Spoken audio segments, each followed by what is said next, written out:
Spirit's underrated. That's underrated. Yeah. Like, well, no, never mind. I think it's actually perfectly rated because everyone who's read it knows. Yeah, I know.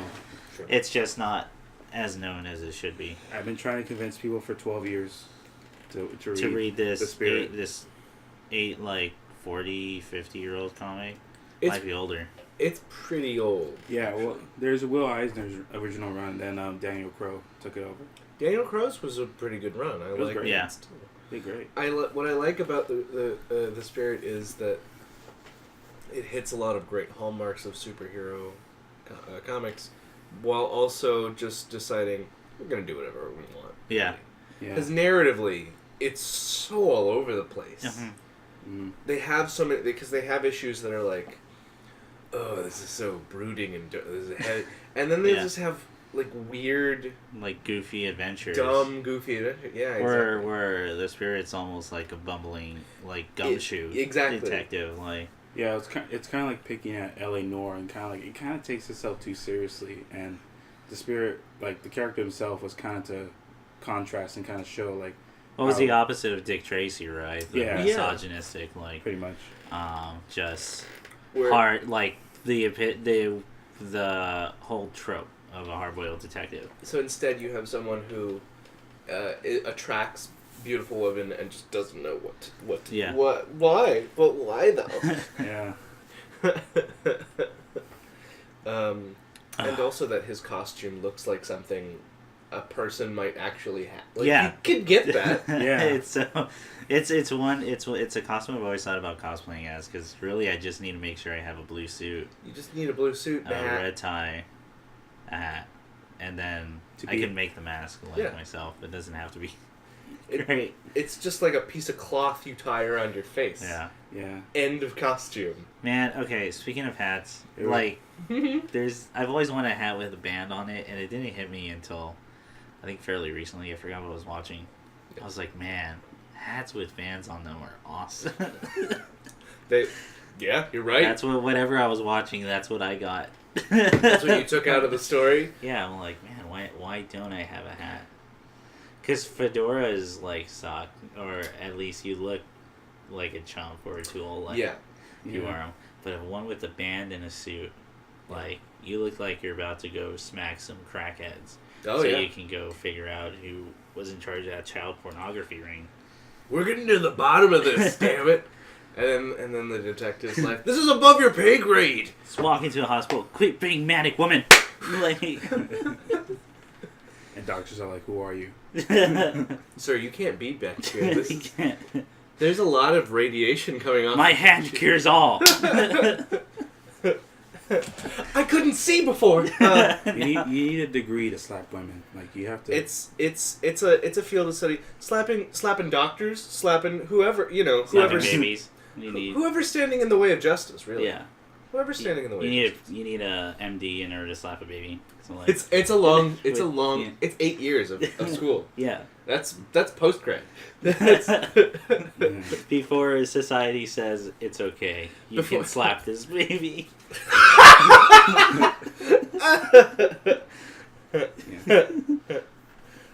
Spirit's good. Spirit's good. Spirit's good. Welcome to episode. Oh, fuck me. Every time I don't know. 8. I think it's 8. I think it's 8. It's probably 9, but I'm it's pretty 8. sure the narrative episode for this week is 8. This might be 9 then, because I believe Life's Ahead by 1. And well, let's treat it like it's 8. It's 9. Well, let's treat it like it's 8. It just feels like an 8. Like me Oh, as yeah. a child. Let's pretend it's 8 because we forgot it was 9. Because we forgot it was. Because we still want to get that free lunch at like Mary Callender's. Or Oh something. my god! But you get the dirt cake. You get the dirt cup, the chocolate pudding with Oreos and then a little gummy worms. Yeah. Oh, They still make those? I don't know. I haven't been to Marie Callender since I was a child. Me neither. If they don't, like you're too old.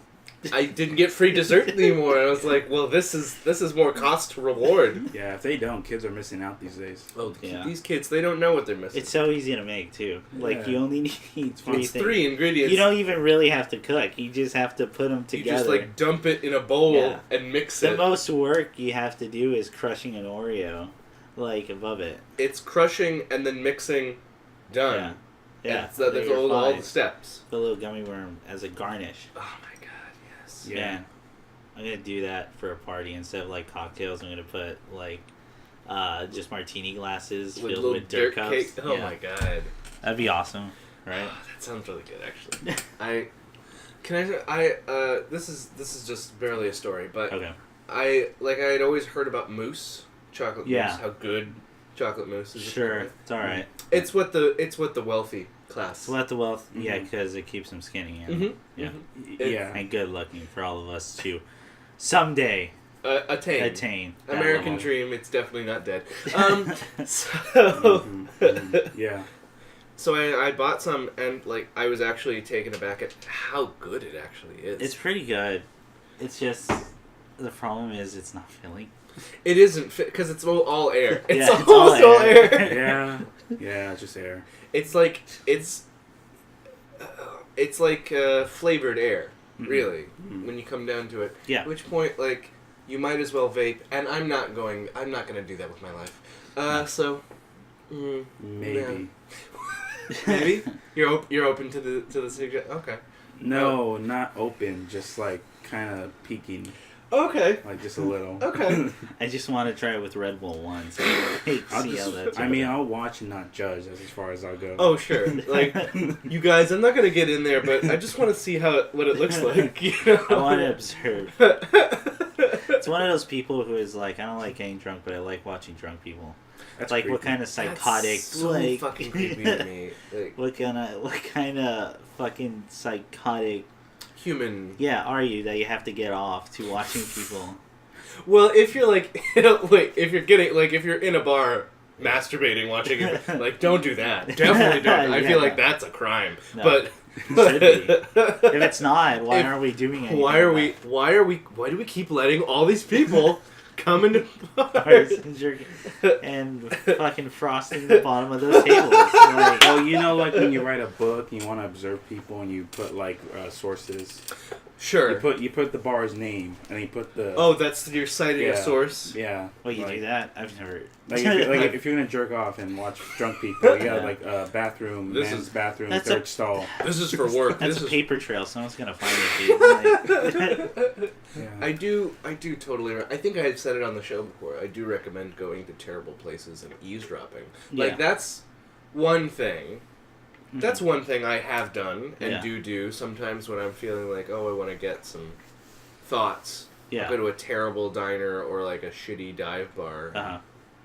But I don't like sit there with paper in front of me and nothing else, like Yeah. no coffee or cocktails. Yeah, yeah. Just like, keep going, everyone. This is great. this is gonna be a hit television show. Oh, You're man. doing already casting in your head. For Oh, I'm already. This is a Matt Jeremy Nicholson's Irons gonna kinda- play that. Oh my god! Oh my god! So you said you had been watching Hannibal. No, I haven't yet. Oh fuck! I might start because I might have free time now, Oh, or at least in the next 2 weeks, I'll have Yeah. more. I did. Oh, you watched the whole thing. That's right. Yeah, we talked about it. Yeah. Well, because I was just bummed out because they canceled They it. got canceled. Yeah. Yeah. It's one of those things where like I watch something and I wait in anticipation, so I look up when's the next season, and Oh. it says canceled. Canceled. Yeah. Yeah. And then they were like, "Why weren't you watching it when it came out?" Yeah. And I feel guilty. Yeah, you should. You should feel like shit. You really Really. Have you seen his? Well, we talked about that shit too. Yeah. Yeah. I'm sorry. Well, Isn't that guy gonna be in Dead Stranding? Yes. The game? He's in the yes. first trailer. He's in the first trailer, and him and Del Toro is like a character in it, or I think he's We just don't there. We don't know. we just don't know. We don't know.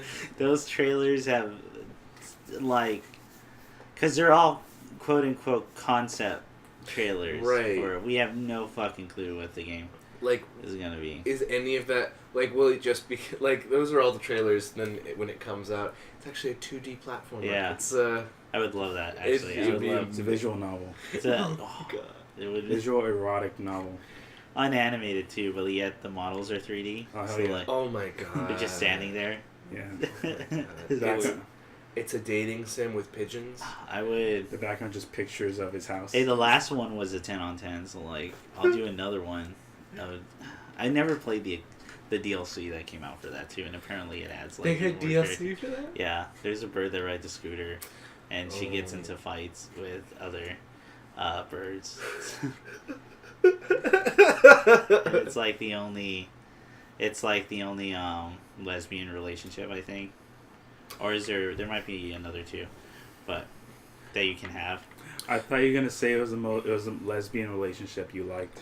This is my favorite This one. is my favorite one. It changed me. Bird on human. It made me realize that any relationship I have will never compare to what two women can have. I remember there was a really big... I don't know if you remember this. There's a big fuss about this other dating sim. And I just watched like some of the Let's Plays of it because it seemed so bumblefuck crazy. Okay. And like it had the normal setup of like you're kind of dating like 8 or 9 girls at the same time. Mm-hmm. And then like there's like demons and aliens also mixed into it. And then there's actually a couple that I'm like oh, in my head, so I don't know which one you're talking about. and then when you do the sex on them, it's Bejeweled. You're just playing Bejeweled. Honey Pop. Is that what it is? Yeah, I've been in it, dude. The reviews for those on Steam are incredible. Are they? The Steam reviews, like what was the first one? Like I was looking up reviews and the top one was first one I can remember was a 10 out of 10 would honey pop that pussy again. You should hire him to write. Oh my God. He should do the intros to these. Yes. He should do the descriptions. He should do... Oh my God. What was the user's name? Just real quick. H. Kojima.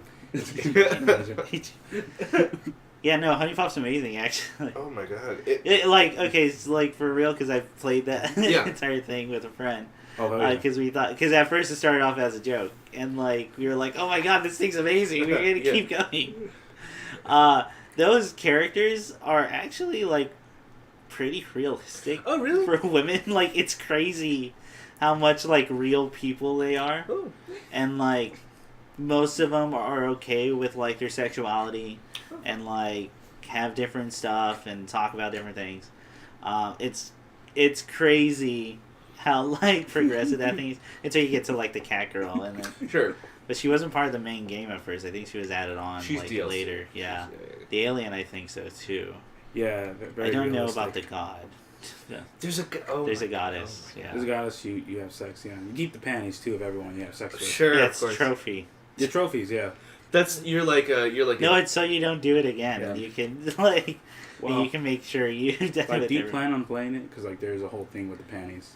No, go ahead. Just tell me. Okay, well, because the true ending is that like when you collect all the panties of everyone you had sex with, you give them all like they create a circle. You know, like when you get all like the pieces of like a the Chaos Emeralds. Like Chaos Emeralds. They actually rotate like. It's like that circle from Gravity Falls. Everyone has.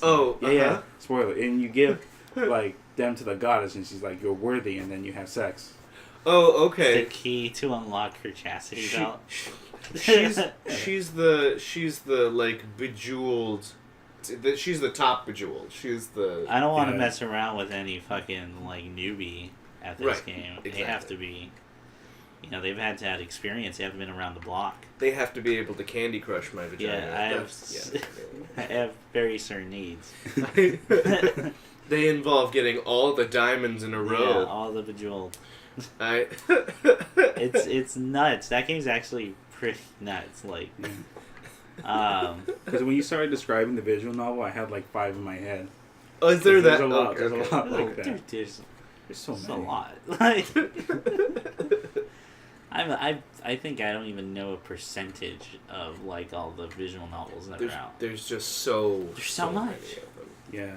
There's the official ones. There's the unofficial ones. Sure. Erotic. I know nothing about like the Otome games. Erotic. I mean, I'm vaguely aware that like if any anime of any kind gets Someone made kind a of popular, fan. someone will make a Visual novel of it, unless it was based on a visual novel. Sure. sure. There's probably one out there. There's probably a fully cooling one that we don't. I'm sure there's know one about. Maybe I'll do a video on it if I can. God. If someone knows of one, please send it to me in the link, like in the comments or. Hey, if you know or on social media. If you know anything just that's weirdly sexual, like just send it our way. I know that. Yeah, these are great. I know there's one. We'll archive it. Yeah. Yeah. What was one? Oh yeah, we'll put it in that Cars folder. Yeah. What was that one where that character Sai is from Nitro Blasters? Like she's from a visual novel, that Lovecraftian little girl. I don't know. You ever seen it? Like Lovecraft, like she has tentacles or something. Yeah, she's like she's Lovecraftian. Like your main character like has sex slaves and shit, and like she's like in the corner of your room, like encouraging you. Visual novel. And that's where I know where she's from because I hear stories of like people play it. She's unfathomable and causes chaos. Yeah, that's amazing. But like dong magic, guys. So when she's in a fighting game, it's like, oh, yeah, you're there. Oh, this Lovecraftian horror is. No one wants to admit they know where this character's from. Yeah, right. It's like, oh. Wait, what were you gonna say? No, nothing. Oh, you're in. Oh. Akira's in here. That's cool. Virtual Fighter. Okay. So I guess we should. Honestly, so much stuff has happened since the last time we recorded. That's true. That we might not even do. Like the stories themselves might just come from us talking about what happened. We can do that. So we'll just do that for like 3 hours. Let's do it. Because a lot. Who wants to go first? Because I have a lot. I know a couple of them are gonna be long. So. I think if mine's pretty short, so I can just get out of the way. Go for it. Yes, so last time we talked, let's see, I got into a new manga series. I was telling Ian about it. Last recording was Dorohedoro. Don't spoil anything for me. That's on my list. Yeah. As soon as school lets out. It sounds really cool. Yeah, no spoilers. I will say that it's probably the goriest, funniest thing I've read in a while. It's really crazy. Just like Chris with Kill 6 Billion Demons, it's just this insane thing where things just keep going to a point where it's like it keeps adding on to itself, but it works, like the way it adds on to itself, like its world and how it presents itself. And it kind of works. Well, the thing with Kill 6 Billion Demons is I feel like the world's already there. Yeah. And we're just finding out about it. Yeah, and it's so well done and put together that I feel like we're just finding bits and pieces. Yeah. It's weird. It's weird to straddle that line without feeling like, they're just slapping stuff on top of each other. Yeah, and that's how I felt with this one. And it made sense that Abaddon, the creator of Kill 6 Billion... Yeah, that's why I want to read it. Yeah, on his Twitter, he recommended the manga. Oh, wow, okay. And so I went, okay, Mr. Man who wrote a comic catered to me, I'll check it out. Yeah. So when you recommended, he said, "Oh yeah, this is where a lot of my inspiration for world building came from." I'm like, okay, I'll check it out, and it makes sense. Like the moment you just see the style alone, of how it's drawn, like everything's very gritty, but it has like this very light tone to it at the same time. So it does a great job with its characters in the world, where it's like Kill 6 Billion Demons, where it's like, like they clearly have a history, and you're kind of just watching, what's already taken place, and it's pretty crazy. I will say the characters are some of my favorite in a long time. It kind of reminds me of favorite of what, like any character ever in any media, or no, like I think in like a manga series. Oh, okay.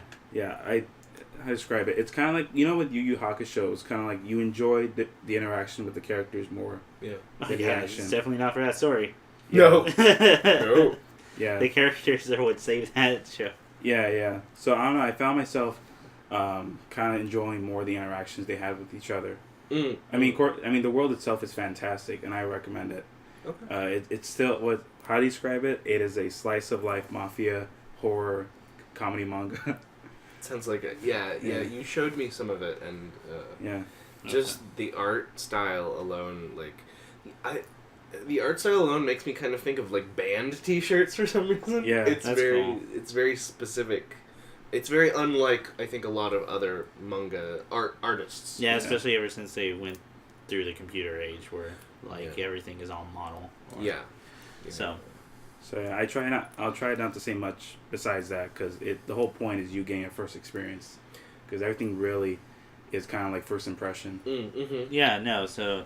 Because I want to just go in cold. So, other than Mr. Abaddon himself, saying, hey, read it. He's got good taste. I hope so.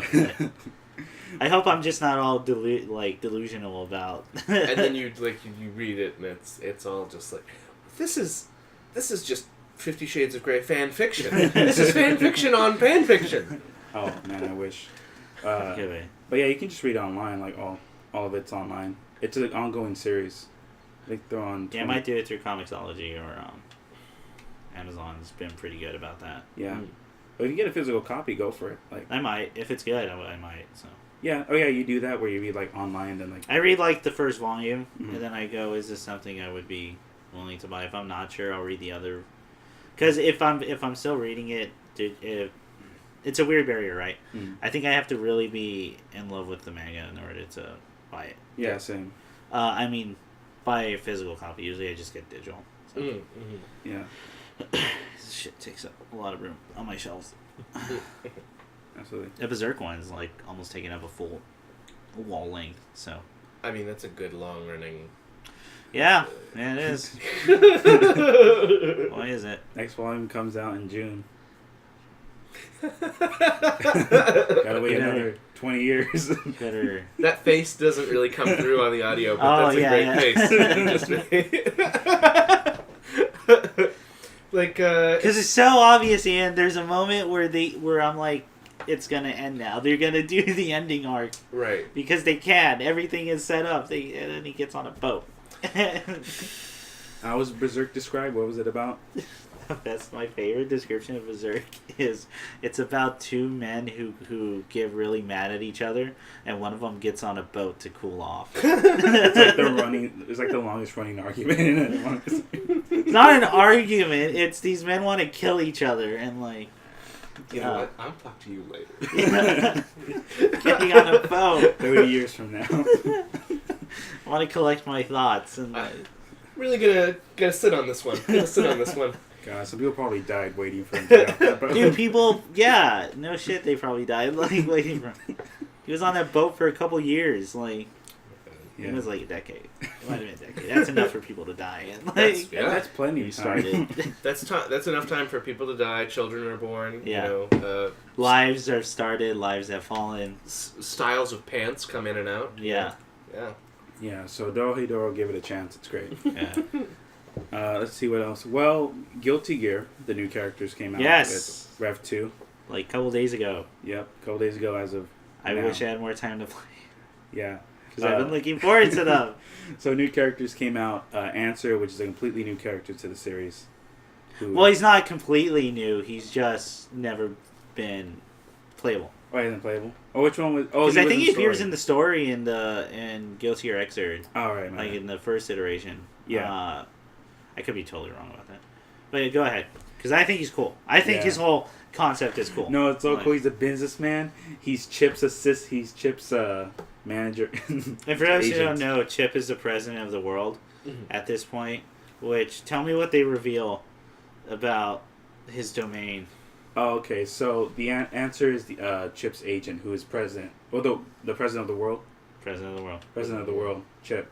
And at one point... Oh, and by the way, he's American, and he just happens to dress up as a ninja because he's a fan of ninjas. Sure. Yeah. And joined the ninja clan because he was a fan. Yeah. So sometimes he'll say just regular, generic Japanese words when he's doing moves, like sushi, and like talking... Because he does not speak Japanese at all. He just likes the word. Anyway, go. Sorry. I like Chip a lot. That's why. Yeah, he's great. So Chip has the agent Answer, and at one point in Answer story mode, Biken's story mode, who we'll get to in a second. She faces Answer, and Answer, after they have the fight, says, "I'm sorry, I was holding back because I have some business at the East Chip Kingdom I have to go take care of." And I just started laughing the fact that Chip named his kingdom, the world, after himself. Called the Chip Kingdom. And also, he was elected president. He's running for election in Guilty Gear Xrd. Re-election, yeah. That's why there's flyers whenever he enters in a battle. Because it's just an election campaign. Yep. Is why he's fighting people. And he gets voted in again. He wins a second term. And he just proceeds to call it Chip's Kingdom. And then also he's the president, and he goes by a young child's name. Yeah, Chip. Oh, Chip. Chip Zano. Because they're all named after bands or like albums or something. Oh, for sure. Like Chip and 2-piece. Yeah, like Zanuff's Enough is what Chip Zanuff is named after. There's a guy called Slayer. There's another one named Testament. Like what Kai's moves are all, I think, Metallica albums named. Oh, okay. Well, I mean, one of them's just called Ride the Lightning. I know that for sure. I don't remember what the rest was. Yeah, Johnny. Oh yeah, Johnny, Axl Low. Yeah, there you go. Anyway, yeah, he's cool. He always has a phone, and whenever you're fighting, he's just always talking. Because he's always making a business deal. So there'll be like real fake laughs that he does, just like, ha yes. But it's all in Japanese. So I don't know what the fuck like he's saying. But even then, whoever was the guy that voiced him, I can tell just by tone what's kind of going on. He's making business deals. And like, it's fantastic. Like, he has it on, even when you knock him out, like... Even when he falls, even when he eats shit, like, he still has the phone and is talking. Like, it's great. He's a fucking... I think they did him really well. What a great idea for a character. I get to play as the president's secretary. Like, he throws throwing stars, and the throwing stars are business cards. They're all business cards, yeah. Do we want to spoil what his special is? Like, no, go ahead. Yeah. Okay, so what it is he takes 4 other, like, I guess, workers. They might be secret, like, the... What's it called? Secret Service? Yeah. It might be. But it's just, they look like businessmen. And he puts 4 of them together and throws them like a giant ninja star. And, like, throws it as an opponent as he's just bombarding them with business cards. That sounds amazing. It's fucking dope. Like, he's so well done. No, he's awesome. He can do some crazy shit. Like, his, you can lay out this stuff where you can basically hop on it and quickly teleport to each different panel. Yeah. And it does a hit. Like, it's nuts. Mm-hmm. Okay, you want to talk about... No, we can talk about biking. It's yours. It's your one. Man. No, as I said, we can talk about okay. biking. Let's talk about it. Biken's back now. Okay. She's finally back, and just like Chris was freaking out about Jam being in the game from the earlier in the series, I finally got Biken, and she looks fantastic. Like, her redesign. She's really good looking. Like, I really like... when Disney... I love her eye patch. Oh no, yeah, the goggle eye patch thing. It looks so cool. Goggle eye patch. It doesn't make sense, but I love it. Yeah, her intro and her outro to each battle still, I think it might be my favorite. It's so good, dude. It's so fucking... I wish I knew what they were saying. Because it's just the intro of, like, a Japanese movie. And it's like a really old samurai Japanese movie where you have the Wanderer. And it's just really cool shots of her walking around. And then big fucking text as the narrator... As they get some guy to narrate this, like, movie entrance scene. Oh, okay. And it's so good. Yeah. What was it? What's that famous movie called? Wolf and the Cub? Or Wolf and Cub. Wolf and Cub. It's like that intro to each movie. Oh. That's her intro and outro. That's really cool. And her winning screen, her winning, like, victory pose is just the outro to those movies, but for her. Yeah. It's so well done. It's so fucking good, dude. Yeah, her super is pretty fantastic too. What's her super?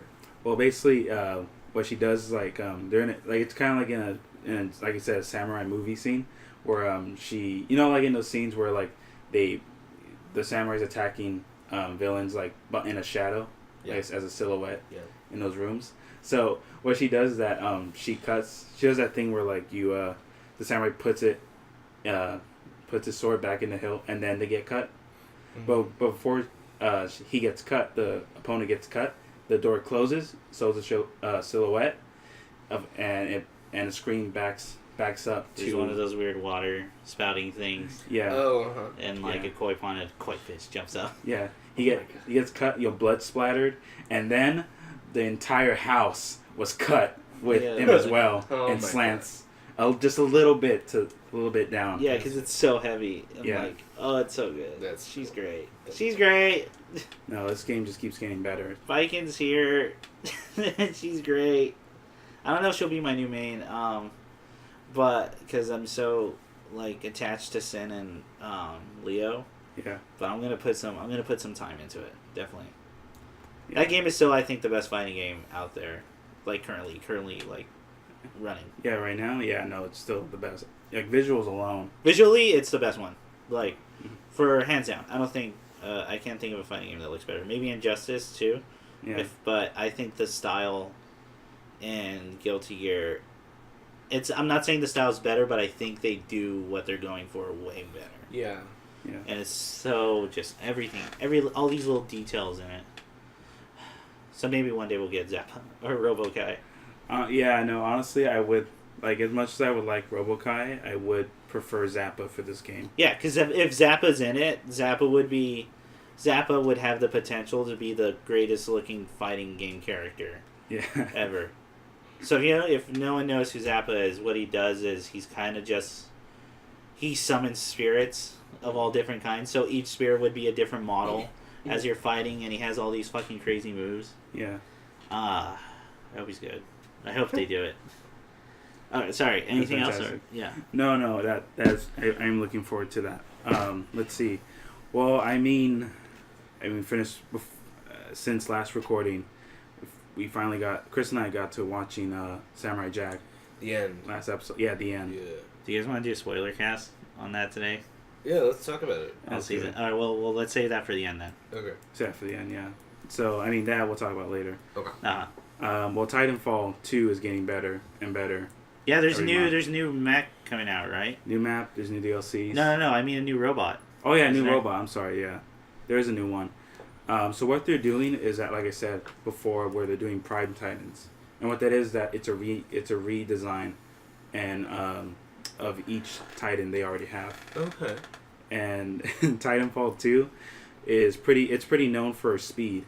And what they do is what they're doing now for each patch is they're making it faster.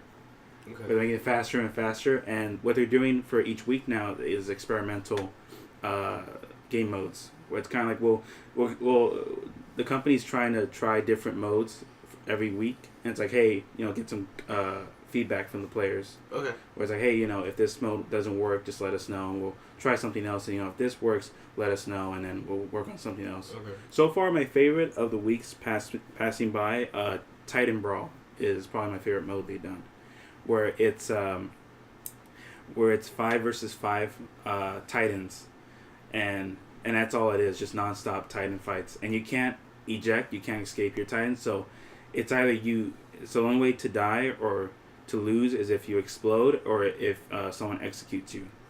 So it's really just like it's basically like who can last the longest. Uh-huh. And you just keep responding. But it's not a last man standing. No. Okay, yeah. Yeah, it's like that, but you keep responding. Responding, yeah. Yeah. So it's like that for 10 minutes, and it's fantastic. Okay. Something that simple. Yeah, it's very simple, but they do it so well. Okay. Yeah, and let's see. I finally got to Gen 7. I'm getting close to Gen 7 now. It's like you level up 50 to level 50 7 times. Oh, okay. So. Fucking nerd. Yeah. Yeah. It's disgusting. I know, but I kind of like the game. Like yeah, you kind of do. Yeah, it's pretty good. It's all right. It's all right. There's Gen 7, and there's you kind of fucking like. There's Nick's glowing recommendation. I kind of like the game.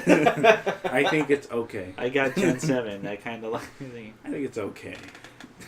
Out of your kids, which one? I don't know. He's okay, I guess. He's okay. I mean, I tolerate him more. You're paying for his college, and it's all right. I mean, he obviously has the most potential out of these three. He's all right. So if I was a betting man. If I were a gambling man. Yeah. But, no, that's about it, really. Since we're just going to go down to, like, talking about other stuff. Okay. So, wait, what about... Oh, wait, no, I'll talk about that. Yeah, right. So like just what I've been up to, what I've been doing. Sure, yeah, why not? That's usually how these. That's usually how it ends. I know. Oh no, I mean like, what's anything to talk about? What's anything to talk about? Shit. I've still been watching American Gods, which is so fucking good. As soon as I finish with finals, I'm planning to reread the book because I have it. It's a great. And then no, it is. And then I'm gonna watch the entire series. They've just started to kind of go off book. Yeah. Well, I know. Well, the whole thing of Neil Gaiman actually like helped write the series. Yeah. And inserted new characters. Yes. And he wanted it different from the book because I think he had all these ideas after. Well, his basic setup was I had enough ideas for a show, but a novel doesn't work that way, and it would be unfocused and hard to read if it was all over the place like that. But a show kind of facilitates that kind of writing. Yeah. I don't want to say which ones, but I can say that if you had characters that were one-offs in the book, but there's a pretty good chance that they're going to be reoccurring characters. Cool. They don't really have throwaway characters in the show. And that makes sense to me, because, like, what's the point of exploring the characters you already know if you want to do something different? Yeah. Let's explore the characters we only get, like, a glimpse at. So the Jinn and Bilquis are both apparently going to get... Bilquis being the sort of Middle Eastern sex goddess. Yeah. And genie. Both of them are getting reoccurring plot lines, apparently. And I'm very much looking forward to that. There's, if you look online, like, people are writing articles about the Jinn's first scene, which was cool, and it was it's breaking ground. It's really brave. It was really well shot. I really loved it. I'm very excited to see what they're going to do with these characters. Absolutely. And now I have more of a chance of watching it, because I think I can just get Stars through my PlayStation account. Oh, so cool. I don't have to get, like, a cable package or anything. Yeah. So that works out for me, because I want to watch it. Have I talked about Twin Peaks on the thing yet? The new Twin Peaks? I don't know if we recorded you. Did we? Talking about it. I'm not sure if we recorded it, because I did record some of the conversation when we were doing. Oh, okay. Well, I don't know. I don't know. Well, you can cut around. Sure. I'll probably just leave it. But because honestly, I'm probably just gonna save the extra conversation stuff in case, like. Oh, okay. Outtakes, in case we hit another rainy day like you did with the shit conversations. Yes. So, yeah, go ahead, talk about Twin Peaks. Twin Peaks is back! Yeah. And it's on TV, and it's amazing. It's so fucking good. Oh my god. It's super weird. It's right? very weird. weird. It's weirder. It got weirder. That's great. Which is what I really... Because, like... So, like, see, I was talking to my friends about it, about, like, just getting their feel for it. And what I thought was very funny, and I kind of agree, is season 1 of Twin Peaks is downright wholesome compared to what happens. Compared to what season 2 is. Really? Yeah. Well, like, I mean, fair point. Like, it opens on a dead girl in plastic, but the rest of it is just like... It's just an excuse for David Lynch and Robert Frost to, like... Yeah, to just have, like... Weird characters. Oh my god. It sounds like something I would do since I don't have, like, money or, like... Why not just make a thing where weird characters... I mean, it really is just like a... And I think we did talk about the Log Lady. Yes. Yes, we did, so that's on... again, I might never use that audio, so we can talk about the Log Lady again. Just her whole bit being... Her name is, like, Margaret Atwell or something, but everyone calls her... That's the Log Lady, it's not Margaret. And it's just cuts to a woman holding a log, flicking the lights in the back of a room. Oh, okay, I'm gonna describe this scene, because that's how I saw this show to people. Oh, okay. There's a scene, I want to say it's episode 2, it might actually be episode 1, because episode 1's like 2 hours long. Yeah. So... where Cooper comes in, Cooper, the main character, goes to the town hall and everyone's there because this murder is a really fucking big deal. And the cop is giving him a rundown of people, and he's saying their names, their sex lives, who they're cheating with, personalities, and like really in depth. This goes on for like a while. Yeah, a good while. Yeah. This is. Fuck, it might be 30 minutes. It might actually be shorter, but it feels like a while. Yeah. And when all is said and done, Cooper points out, like, what about that person in the back? And they cut to this old lady carrying a log, like, cradling it like a baby. A child, and is flicking the lights really hard, just going, shh. Like, as he's doing this. And then the cop goes, "Oh, that's the log lady," and then smash cut to the next scene. That's all you need to know about her. It's so fucking good. It's just long build up to just a stupid punchline. It is what that scene is. And I love that character so goddamn much. And she appears like 5 episodes later. Yeah, she's not like a huge character, but when she's there, ooh, every line she has is like fucking gold. Gold, amazing. And I mean, he did this great thing of kind of disassembling the small town life. Yeah. Of like, even the good people are kind of morally complicated. Yeah. Like, you have the town mechanic and his one-eyed wife who hasn't had sex with him in ages because she's too obsessed with making silent curtain runners. And she just stands in the front window drawing the curtains over and over. I can still hear them!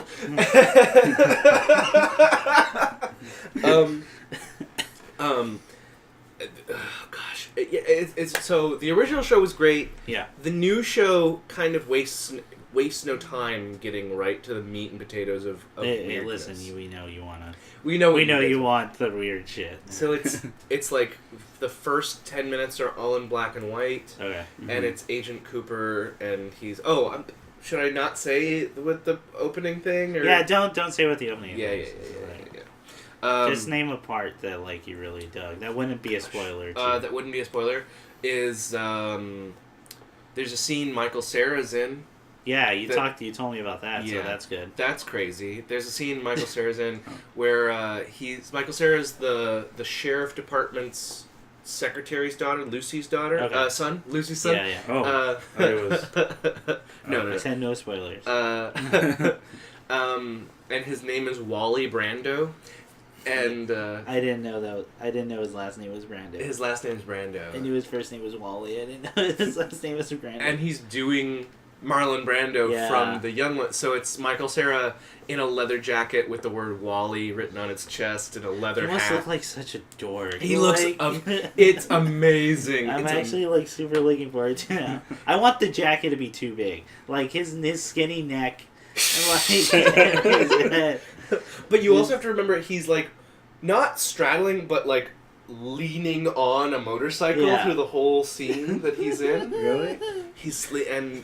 And sadly the guy who played Sheriff Harry S. Truman didn't come back for this run. He didn't come back. So they got they got the character who's his brother, who is also the sheriff, Frank Truman. And like they explain it away pretty nicely is, I need to talk to the sheriff. And then the secretary says, which one? Sheriff Truman. The one who's sick or the one who's fishing? But he comes out and Michael Cera gives this like 5 minute... Again, like you said, the show takes its time. Yeah. It never is in a hurry to do anything. And Michael Cera just gives this amazing... I wanted to come to pay respects to my godfather, and he just there's so many lines that are bizarre, and weird. There's one where he like describes. So apparently this 24-year-old boy he left home and has been riding his motorcycle cross country, doing whatever he wants. And he says something like, "From Piedmont, California, all the way to West Virginia, I've seen this beautiful country. To be back here in this land I'm from, first discovered by Lewis and his friend Clark, the first Caucasians to see this beautiful untouched land." It's so weird. What? I said it last time I talked about fucking Caucasians. Caucasians. It's so... I'm gonna use that from like now on. I'm never gonna say Caucasians. I'm gonna say Caucasians. Caucasian. And then like pompous the way you say it. When you go out and watch this episode, I think this is 3. He also has this line that I think is potentially really important to the show, but I'll describe it as he's again talking to Truman, and he says something like, "My Dharma is out there on the road. Your Dharma is..." And then he just kind of vaguely gestures, like, around, like he doesn't know how to finish the sentence. Yeah. Oh my god, it's so good. It's way more abstract, the show. Uh-huh. So there's huge portions of the first 4 episodes that are, like, not straightforward narratively. Yeah. They are, if not symbolic, just something else. Yeah. Like, oh, okay, so this isn't a spoiler because I don't know what the fuck is happening either. Oh, wow. So there's a part where Agent Cooper has been, is on top of a satellite in what might be outer space or somewhere else. I don't know. And there's this woman who has no eyes, groping around on an electrical plant. And then he looks out into the, like, void of space, where this woman has catapulted herself deliberately, and he just sees the floating head of the general from the original series. Yeah. Who is the size of a planet floating by, and it just says, Blue Rose. It's a great scene. And there's no more context. And then he just leaves that place. There's no more context to that. There's no explanation of what's going on. You're right. I got nothing from. I mean, there's nothing else to add. He said words. He said words. Well, Blue Rose is the in Twin Peaks. That's the code term for, like, X-Files. Yeah, that means like something paranormal or weird. But, like, even no, like. Yeah. It's a great show. I love it. Check it out. It hurts my head. It's good though. It's really good. It's really good. Oh gosh, what else have I been looking at? I picked up a bunch of zines, actually, like independently published zines. Because you don't say a magazine. But you're right, because I just remembered, it is called zines. Oh, magazine. It's that specific thing. It's that specific thing, yes. Oh, I thought what are we talking about? There's something about that word. You don't care. That it sounds like a Valley Girl trying to... I feel something in my chest. And I can feel my face automatically contort. I never heard that term before, zines. Yeah, zines. It's the same people who say za. And like, and sa and za? Yeah. When you're too cool, you don't have time to say soda and pizza. So what zines did you get? I got... I'll tell I'm not trying to, like, undermine No, it's okay. It's just society has done this to me. I'll get a little bit more into it when I tell my, like, life thing at the end, because I went to East LA Comic Con. Oh, that's right. Yeah, and I met some really cool people. Mm-hmm. But yeah, there's some great zines and Chris's face, but just defeat. Yeah, I wasn't even like. I'm sorry, man. Conscious of it. I just your body reacted immediately. Chris is like instinctively like his eyes opened up, like deer in headlights. He looked at me like, because I can't believe people say it. Like, what the fuck are you doing on my show? What? I just never heard that term before. Yeah, it's. I mean, they're people who are independent publishers and artists. Yes. And they basically like Kinko's their own shit and sell it firsthand. Yeah. Really good stuff, actually. So, which I'll talk about a little bit more later. But if you don't mind, like, I actually have some I would even like ask to, like, I think we could link to. They're really good artists on. They have like social media type things that you can check out and support them. I would have to check it out myself to see. If absolutely, yeah. See if they're worthy. Sure, but yeah. Well, not even. It's not just about worthy. Like, you publish on a magazine. Honestly, I'll fucking take anyone. Like, but it's like, does it? Does it match? Does it? Yeah, no, I get you for sure. Branding, Nick. Branding. So I've been looking at a lot of those. And fuck you for trying to support independent. Some of them are really good. And then I started reading The Bell Jar. Because I was too happy. It's by Sylvia Plath. Yeah. I think I know it, but fuck, I'm trying to remember. I mean, I know it's a book. It is a book. Mm-hmm. Yes. Just go ahead and describe it, because I swear I've heard this name. The book is it's a 1960s novel, and it's set in the New England. It's basically just about this. It's about depression. It's just about someone who has depression. That's really it. And it's about this girl who just talks about how fucked up it is that, like, her life is actually going pretty good. Like, she's not got much to complain about. She got a scholarship. Yeah. Or whatever you want to call it, internship, I guess, to write for a magazine and spend a summer in New York, all expenses paid. Yeah.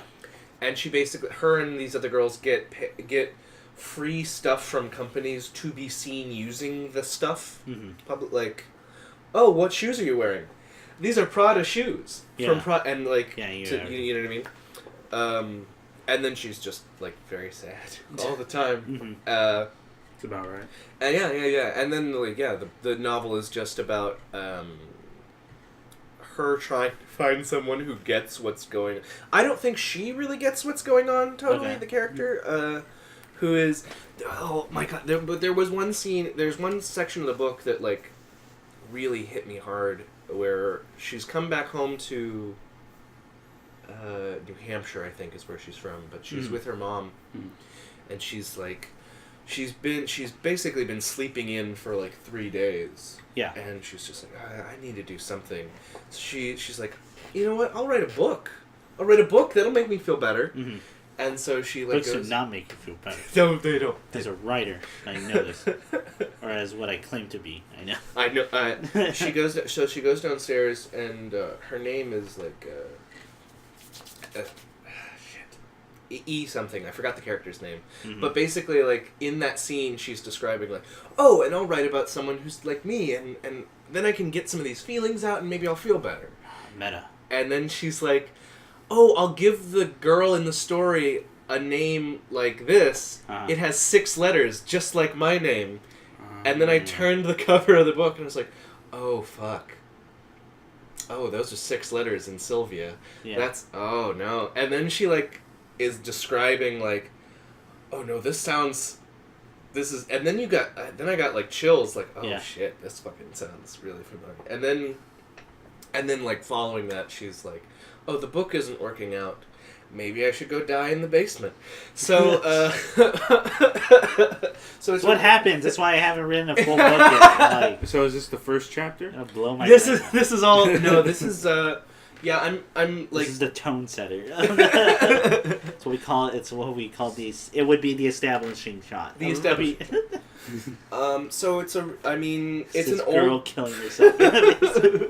It's a really good book. It's a really old book. So, yeah, I swear I've heard it somewhere before. It does sound familiar. But you know, I like what I think I like about it is it's coming from the perspective of someone who maybe doesn't totally understand what's going on to them, but she clearly has enough grasp that she's putting some language that helps.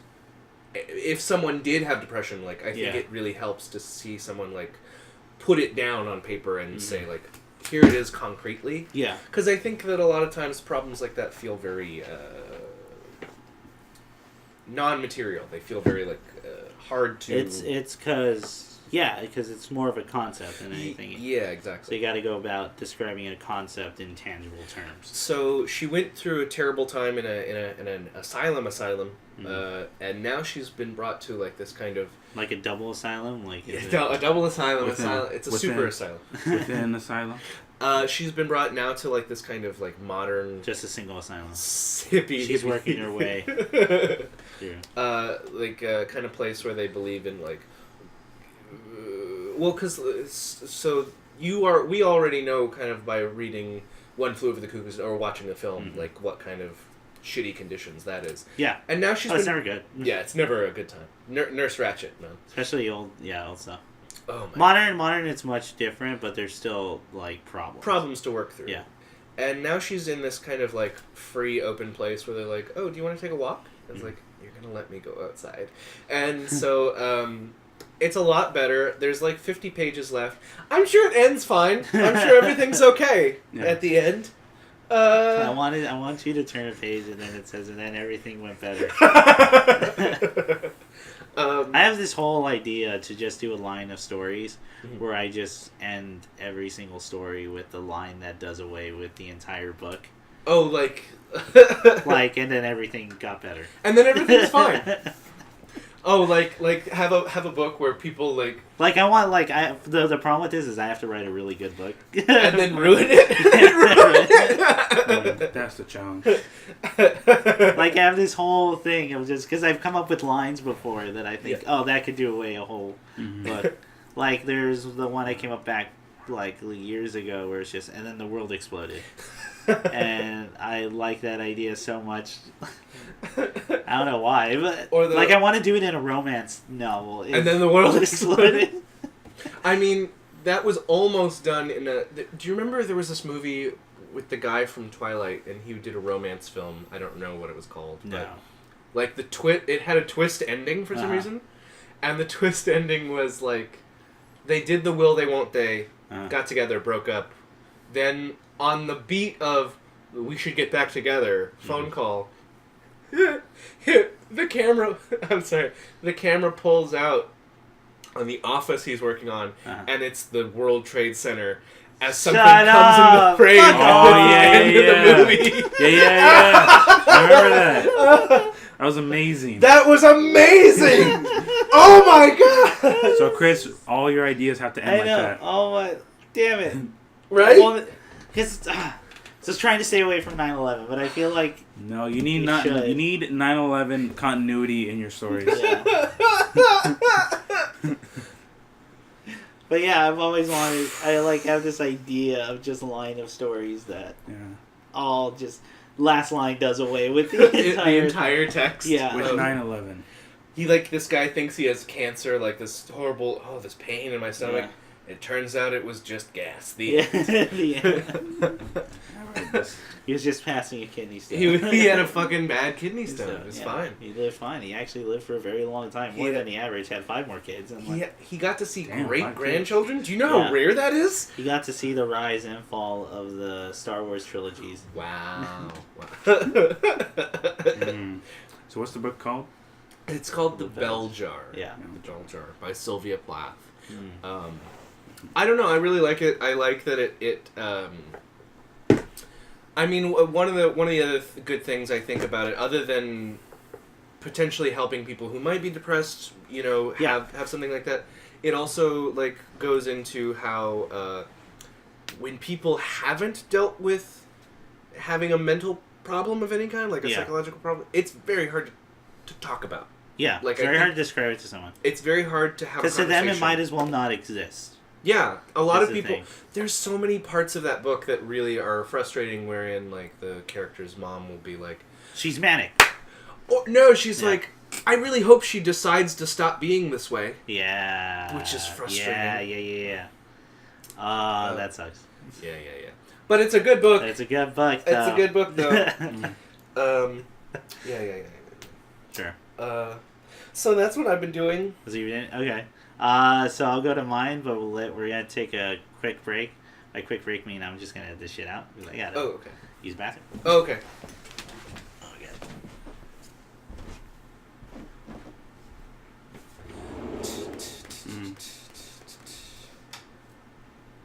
Yep. Mm-hmm. I don't know. Asylums aren't really that bad sometimes. Oh, no? No, I mean, the one I was in, it wasn't that bad. The modern...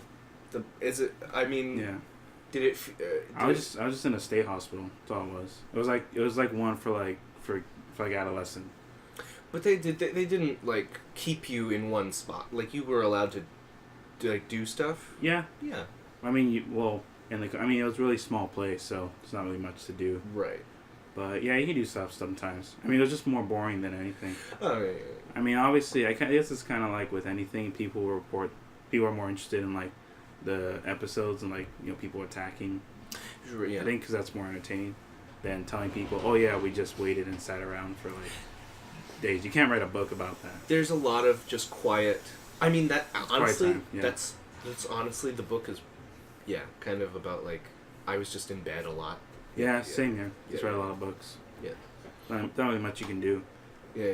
But I guess it's more entertaining to like One Flew Over the Cuckoo's Nest. To have like someone smash windows and choke a nurse and stuff. Yeah, well, I mean, it's like anything. Like obviously the extreme is possible, but I might just keep this all in, depending on how I feel. Or I mean, it's the same thing of like any police movie is technically a terrible police force. Like that's not how police should actually be. Yeah, it's actually a lot of paperwork. Well, it's like any doctor. It's more paperwork than anything. It's more paperwork than anything. That's not exciting. It's less exciting to watch, unless it's Hot Fuzz, in which case they were very good about showing all the paperwork they had to do at the end.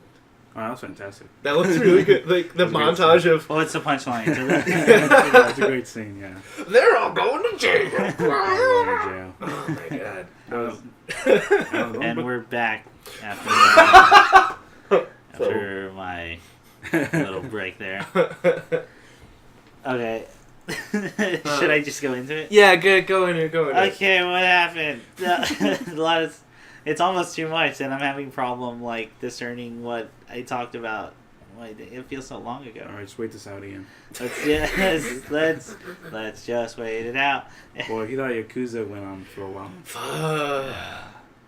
Oh, so should I? Should I just dive in? You're gonna... Okay, yeah, go ahead. Okay. Yeah.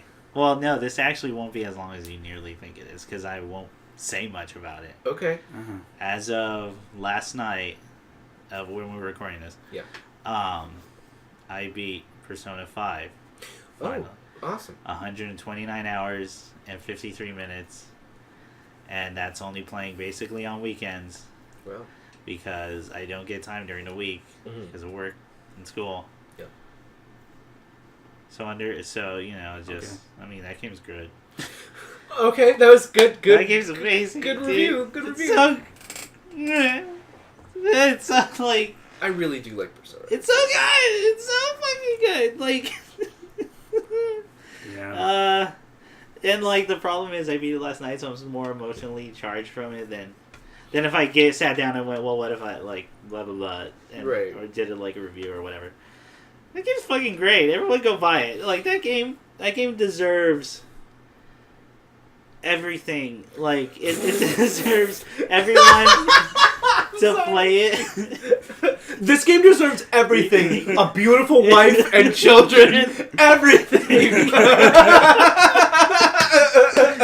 It's so dude, it's so good. Oh yeah. It's one of these games. I was telling Nick about this. I haven't felt this way probably since I actually beat Persona 4. Oh wow. Where I feel like I have to go on a soapbox and tell everyone to play this game because it deserves that attention and respect. It just does so many things right. It's by far the most stylish. Like just the menus themselves. The menus themselves, if I can start there. It's so stylish and so amazing just navigating through them. And I never got bored of any of them. Okay. It's the best, like it's the best UI system I've seen in any video game that's on market, like or that has ever been made, because it's just so good, and it's still usable. The problem with stylish menus a lot of times is it kind of becomes a mess and like it's sometimes hard to navigate through them. No. Every time it was like super easy to navigate through it while still looking fucking awesome. Oh, cool. And radical, and the writing's amazing, and the twists do make sense. And just the concepts you're working with. I don't even want to tell them what they are because some of them are actual spoilers when it happens. Which is awesome to me that a concept would be a spoiler. And it does things that I wanted from like from the main SMT line where it was more philosophical, but now it's a good combination of philosophical while also being like a friend simulator and then just the music is fucking 10 on 10. Now I get to download all of it because I beat the game. It's a very different kind of music. Yeah, well each game is a different, like for P3 is more hip hop oriented. Yeah. And while I think P4 is more like a pop, like a little bit of rock going on. And while I think P3 has some songs that are just better than some of the P4 songs, I think P4 has an overall better soundtrack. P5 I think is better than all of them, but that could just be me having done it right now, but it's totally music that I love. It ranges from lounge to just like a rock anthem, and fucking everything is so sexy and buttery and like just slipping and sliding out of my chair. Like, the use of the music too for each battle. Oh yeah, they nailed it. Because the only time I thought it was I think before the best was the end of P3, which is when you hear "Battle for Everyone's Souls." Yeah, because half of that song you don't know it's another song. Oh, if that makes sense to anyone. And then the way they do it in this game, it has probably my favorite boss fight in all the Persona series. And so, are you ever gonna play it? I'm probably just gonna watch a Let's Play of it. Oh, okay. How I will. Because, okay, so I'll just say it like this. So if you want, skip like, I don't know, 2 minutes, because I'm not gonna... Okay. So it's a fight that starts off with this design, which, first of all, the guy, so it's a guy riding a line, and he looks like he's Char from, like, Gundam, kind of, but I love his design. It totally matches with who he is. And then the line himself is made of all these humans and, like, body parts. It's the most SMT looking thing. And how his mane is, like, arms. Yeah, his mane is arms, and, like, it's fucking awesome. And then you kill him, and he goes, no, and you fight him, like, as a person, as a man. Because it's so different, because usually you build up to fighting a god in these games. And then he comes up and he's like, no, and he rips off his shirt, and he's wearing, like, these muscle bands. And he looks like the senator from your Rising Legends. And then the music you were hearing before, all of a sudden lyrics kick in. And it was like the only time, it was the second time in that game I had to stop everything I was doing because I thought the song was so fucking good and I wanted to let it play. And then he rips it off even further and he just becomes this red, like, buffer version of himself. So it's like this idea of, no, fuck gods and everything, you're fighting me. Because the way it works is he thinks of himself so highly that he has these powers that rival. And his whole gimmick is his special powers, he gets an extra turn. And that's so fucking cool to me. Like, and it's just so cool. You're fighting a man. You're fighting what a man thinks about himself. Right. And it's such a cool, like, fucking idea to me. His design, too, was incredible. His design's fucking great. Like, for just making a person, like, it's so good. Yeah. God damn. That fucking boss fight's amazing. Like, it's so good. That should have been 2 minutes. And we're back. But, so, I mean, that game's great. Like, the writing is so, I think it's better. I think the concepts it deals with and handles them really well. And I personally really dig it. And that ending. Wow. The way it, and then it does this thing where it goes from large scale to immediate small scale, and when it goes to small scale, like it hits you, like I had this emotional reaction to it because I was so, like Nick saw when the credits were rolling, I damn near cried because I was so fucking happy and like this game's great. Yeah, when the credits rolled, I was more just speechless. I was just blown away. It's like the satisfaction. It's so satisfying, dude. Yeah, absolutely. It really is. Like, it's everything ties up nicely and like everything and it works out. Like fuck, dude, like it's so good.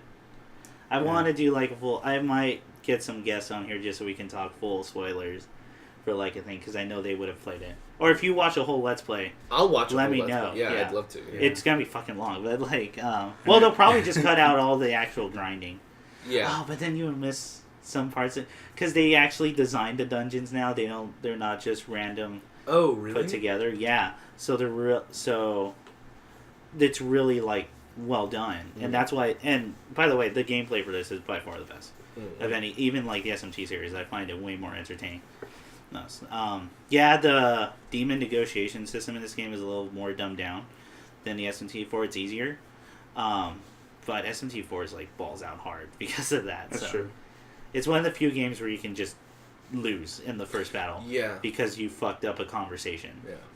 Yeah. But Yeah, it's fucking good. If anyone's wondering, I romanced Kawakami because she's the best. And no, well, here's the problem though, because this game, like, usually when you do stuff like this, when you do like Waifu Wars or whatever, there's always a stinker. There's always like, oh no, of course no one will defend that, or if they do, what a weirdo. Right. This one I have a hard time. I'm like, no, I can see it for all of them. I think every character is really good. Viable, yeah. Yeah, there's one of my favorites is this politician, and he was young when he first became like a diet member in Japan, because it takes place in Japan. It's Shueisui, and he did some corrupt deal and was exposed for that. And it was called No Good Shida because that was his name. But now he's standing on Soapbox, trying to like really fix problems that are going on, and you get to see him work his way back from the brink. Dude, I was so invested in that character, and this old man just trying to reform society like the only way he knows how, which is I have to get back into government. We have to change minds, and he's doing it. Like, and he's working literally from the streets trying to convince people. Wow. And I was so fucking like, every time he come on, I'd smile because I'm like, this man's doing it. He knows he wants to build. His whole goal is to build a pathway for the youth to take over, but he has to start the seeds now in order for other. And like, every character is great. Every character has a really good storyline like that.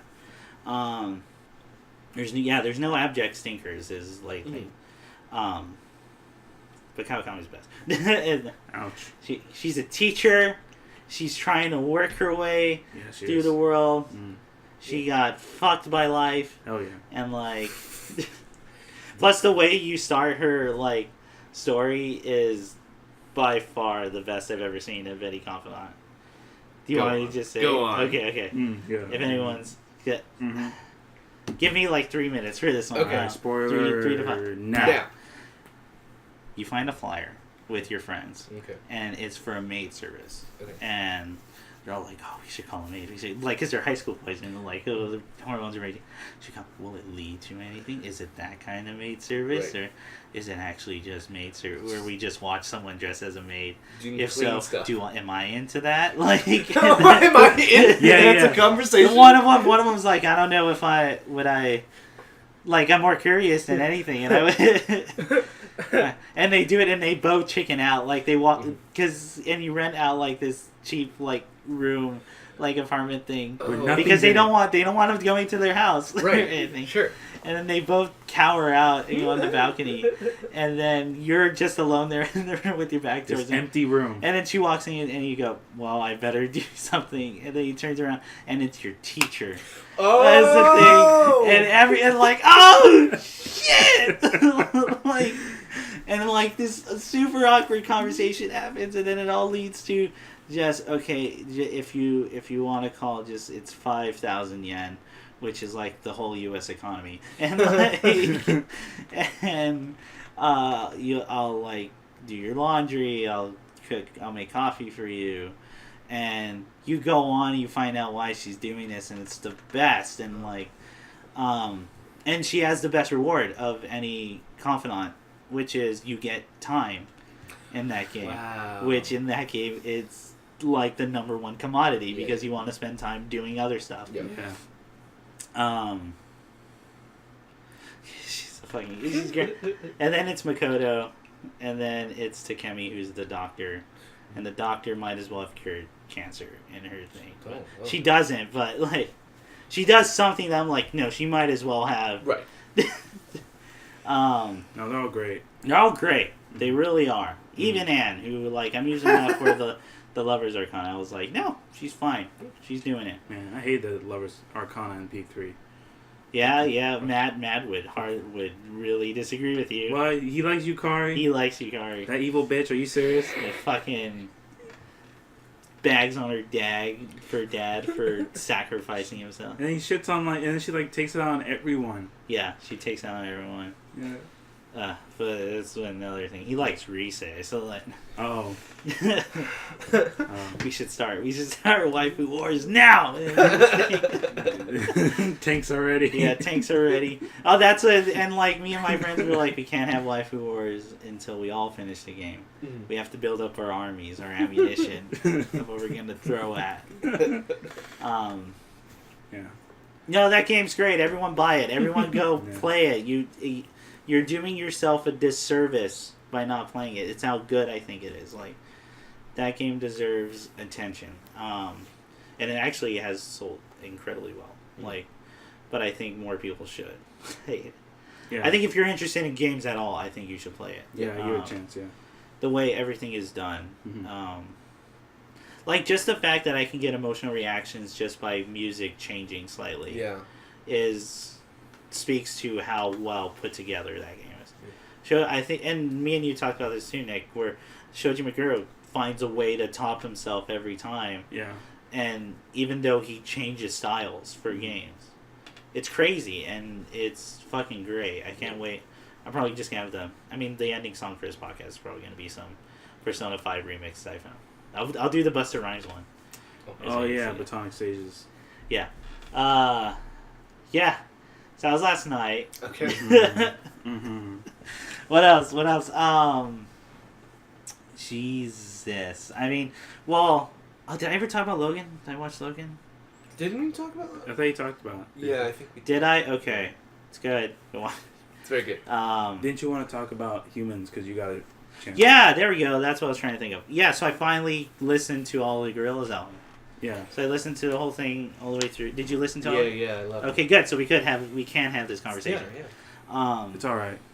So I listened to it, and I listened to it again, and then a week went by, and I found myself looping this entire album. This album's really good. Like, it's great. It's super well put together. Everything flows in really nicely. Yeah. Like, well, we can start off by doing, like, top 3 songs, even though I think all songs are pretty good. Yes. All right. So, who wants to? My number one song, everything else is beneath this song. My favorite song really is Sex Murder Party. Okay. I love that song. I could see you really digging that. Yeah. What's number 2? So 1, Power Gap. Power Gap. Number 2, maybe. If I had to pick a 2, I guess. Gosh. To me, Humanz is just Sex Murder. I swear at first when I heard that song, I thought they got like the Fly the Conchords to right put on it. Yeah. It sounded like Jermaine. Like, yeah. I was actually surprised that it wasn't. After that, I really enjoyed. Saturn Bars is okay. Saturn Bars is good. Yeah. What is he singing? I'm curious. What do you think he's singing? It's all his life, dude. Can? It's all my life. Yeah. What else do you need? Yeah, that's all you need to know. No, my life. Oh, that's better. That's actually. Yeah, that's pretty good.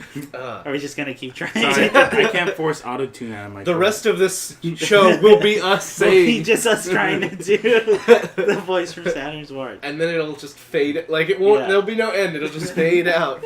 Yeah. Sex Murder Party, Saturn's Bars, and not the last song, but the next to last song. Hallelujah Money? Hallelujah Money, yeah. Yeah? The Reacher? Okay. Alright. I do like that song. He's a great singer. He's amazing. Yeah. Sounds like a preacher, dude. Like, I would want him to do something at, like, my funeral. It felt like it was a spiritual. It was very... Yeah, it was a very spiritual, like... Yeah. Very, very political, very, like, spiritual too. I mean, the whole album's pretty... Oh, well, I was going to get into that right after. Okay, yeah. Well, like, my, like what I got from it. Mm-hmm. Do you want to go next, or you want me? I'll go. Okay. So, we're just going top 3. Top 3. Doesn't have to be a hard 3, too. It could be a soft 3. Okay, yeah, these are like... Because I find mine changing sometimes. Yeah, mine keep changing, too. So, as of now, soft 3... number 1 is gonna have to be Moments. Yeah. Number 1 is Moments for me too. I fucking De La Soul. Yeah, Moments. Love that song. Yeah, surprise, surprise. Chris's favorite song on the album is the De La Soul. It's just De La Soul. Like they just keep they're so good at what they do. Yeah, it does that thing where I love where it just adds layers. It starts off with a really good, simple like beat that's real. That's just almost primal, like how much it hits you. Yeah, and then keeps building and building while still maintaining a simplicity to it. Yeah. Which is really hard to do when you're adding layers. Mm-hmm. Yeah. And then it's fucking the climax is amazing. Yeah, absolutely. No, like the first time I heard Moments, that's every time it comes on my car, I have to turn the thing up because I want to feel it like in my chest. Yeah, here's Moments. Make it move you. Yeah. So second one would be it probably might go to Ascension, given like Ascension's pretty good. Ascension's a strong start. Yeah, I agree. Third it's definitely an attention grabber, like for an album starter. Yeah, I agree. It's really, I think the first time you hear it, it does such a great job of kind of like setting the tone. It kind of just keeps it pace. Third one, I would have to be. I guess I caught myself listening to "Let Me Out" more and more. Let Me Out. That's the one right after the Nonconformist Oath, right? No, that's Danny Brown. Yeah, the Danny Brown one. Yeah. No, that one's good. That one's really good. Let Me Out. It's either between Let Me Out and Strobe Light. Strobe Light's good. Yeah. Strobe Light's really good. I just like catchy songs. Like, there's no other way. Number one, I already said Moments. That one has always stayed number one. I haven't had one pass it. Yeah. Number two for me right now, maybe Andromeda. And that's the most Damon Albarn-y of the entire album. Yeah. Just because I found myself listening to it a lot more lately. Yeah. And that happens a lot with the most of Damon Albarn songs. It's one I may glance over it sometimes, but a lot of my favorite songs are ones that I just come back to and I keep listening to it over and over again. That's why Some Kind of Nature and To Binge are my favorite songs from Plastic Beach. So. What about Rhinestone? I always felt like I could listen to Rhinestone Eyes. Oh, Rhinestone Eyes is pretty good. Have you guys listened to Deluxe Edition? No, I haven't tracks? Yet. Oh. Because that's not Damon Albarn mixing them. That's someone else, right? Oh yeah, it's just it's other projects. Yeah. Just other ones. They're great. I mean, they're weird. They're the weirder ones. Oh, I like that. So I'll probably check it out now. But they're very weird, but they're catchy. It's weird. I don't know for third. That's why I was trying to buy myself time because I couldn't decide. I don't know. Third is always the hardest one because then that one's constantly switching. Yeah. So, the one right after, the Nonconformist Oath, maybe. Oh, shoot! I forgot what it's called. Wow, Nick, what a fan! What a fan I am too. Thank you. Yeah. I'm not. No, what? I'm not, Don't worry about it. I'm not doing nothing.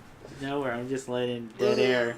Just gonna give a stretch real quick. Onto the stretch it out. I'm just watching Chris the entire time. Yeah.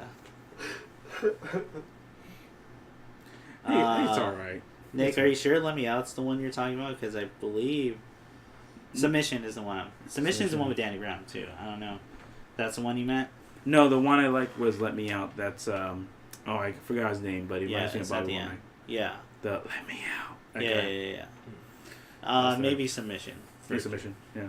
They're all really good. I think they're the weakest one for me might be Carnival, but I like the singer a lot on it. And I like his voice.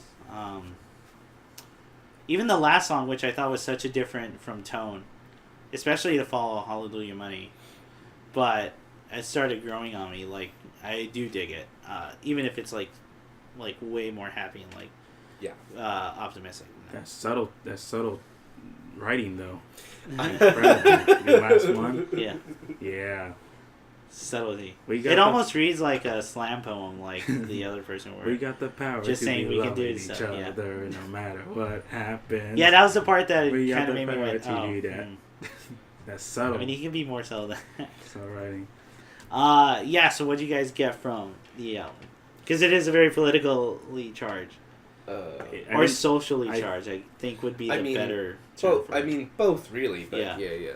I mean, I'm not so. I mean, unless if you have been seeing like Damon Albarn's early works, like between Plastic Beach and this release, like he's been getting to that like very political. No, he has. Interpretation. Yeah. Well, definitely, and this one definitely matches the times. I think a lot. That makes sense. Yeah. This despair. Yeah. This, it's all right. What do you call it?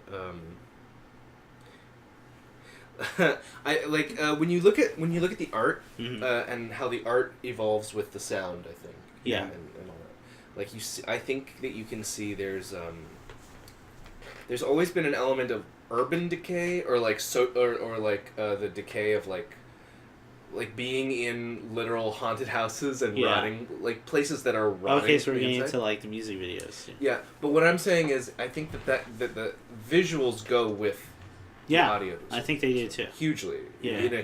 Hugely.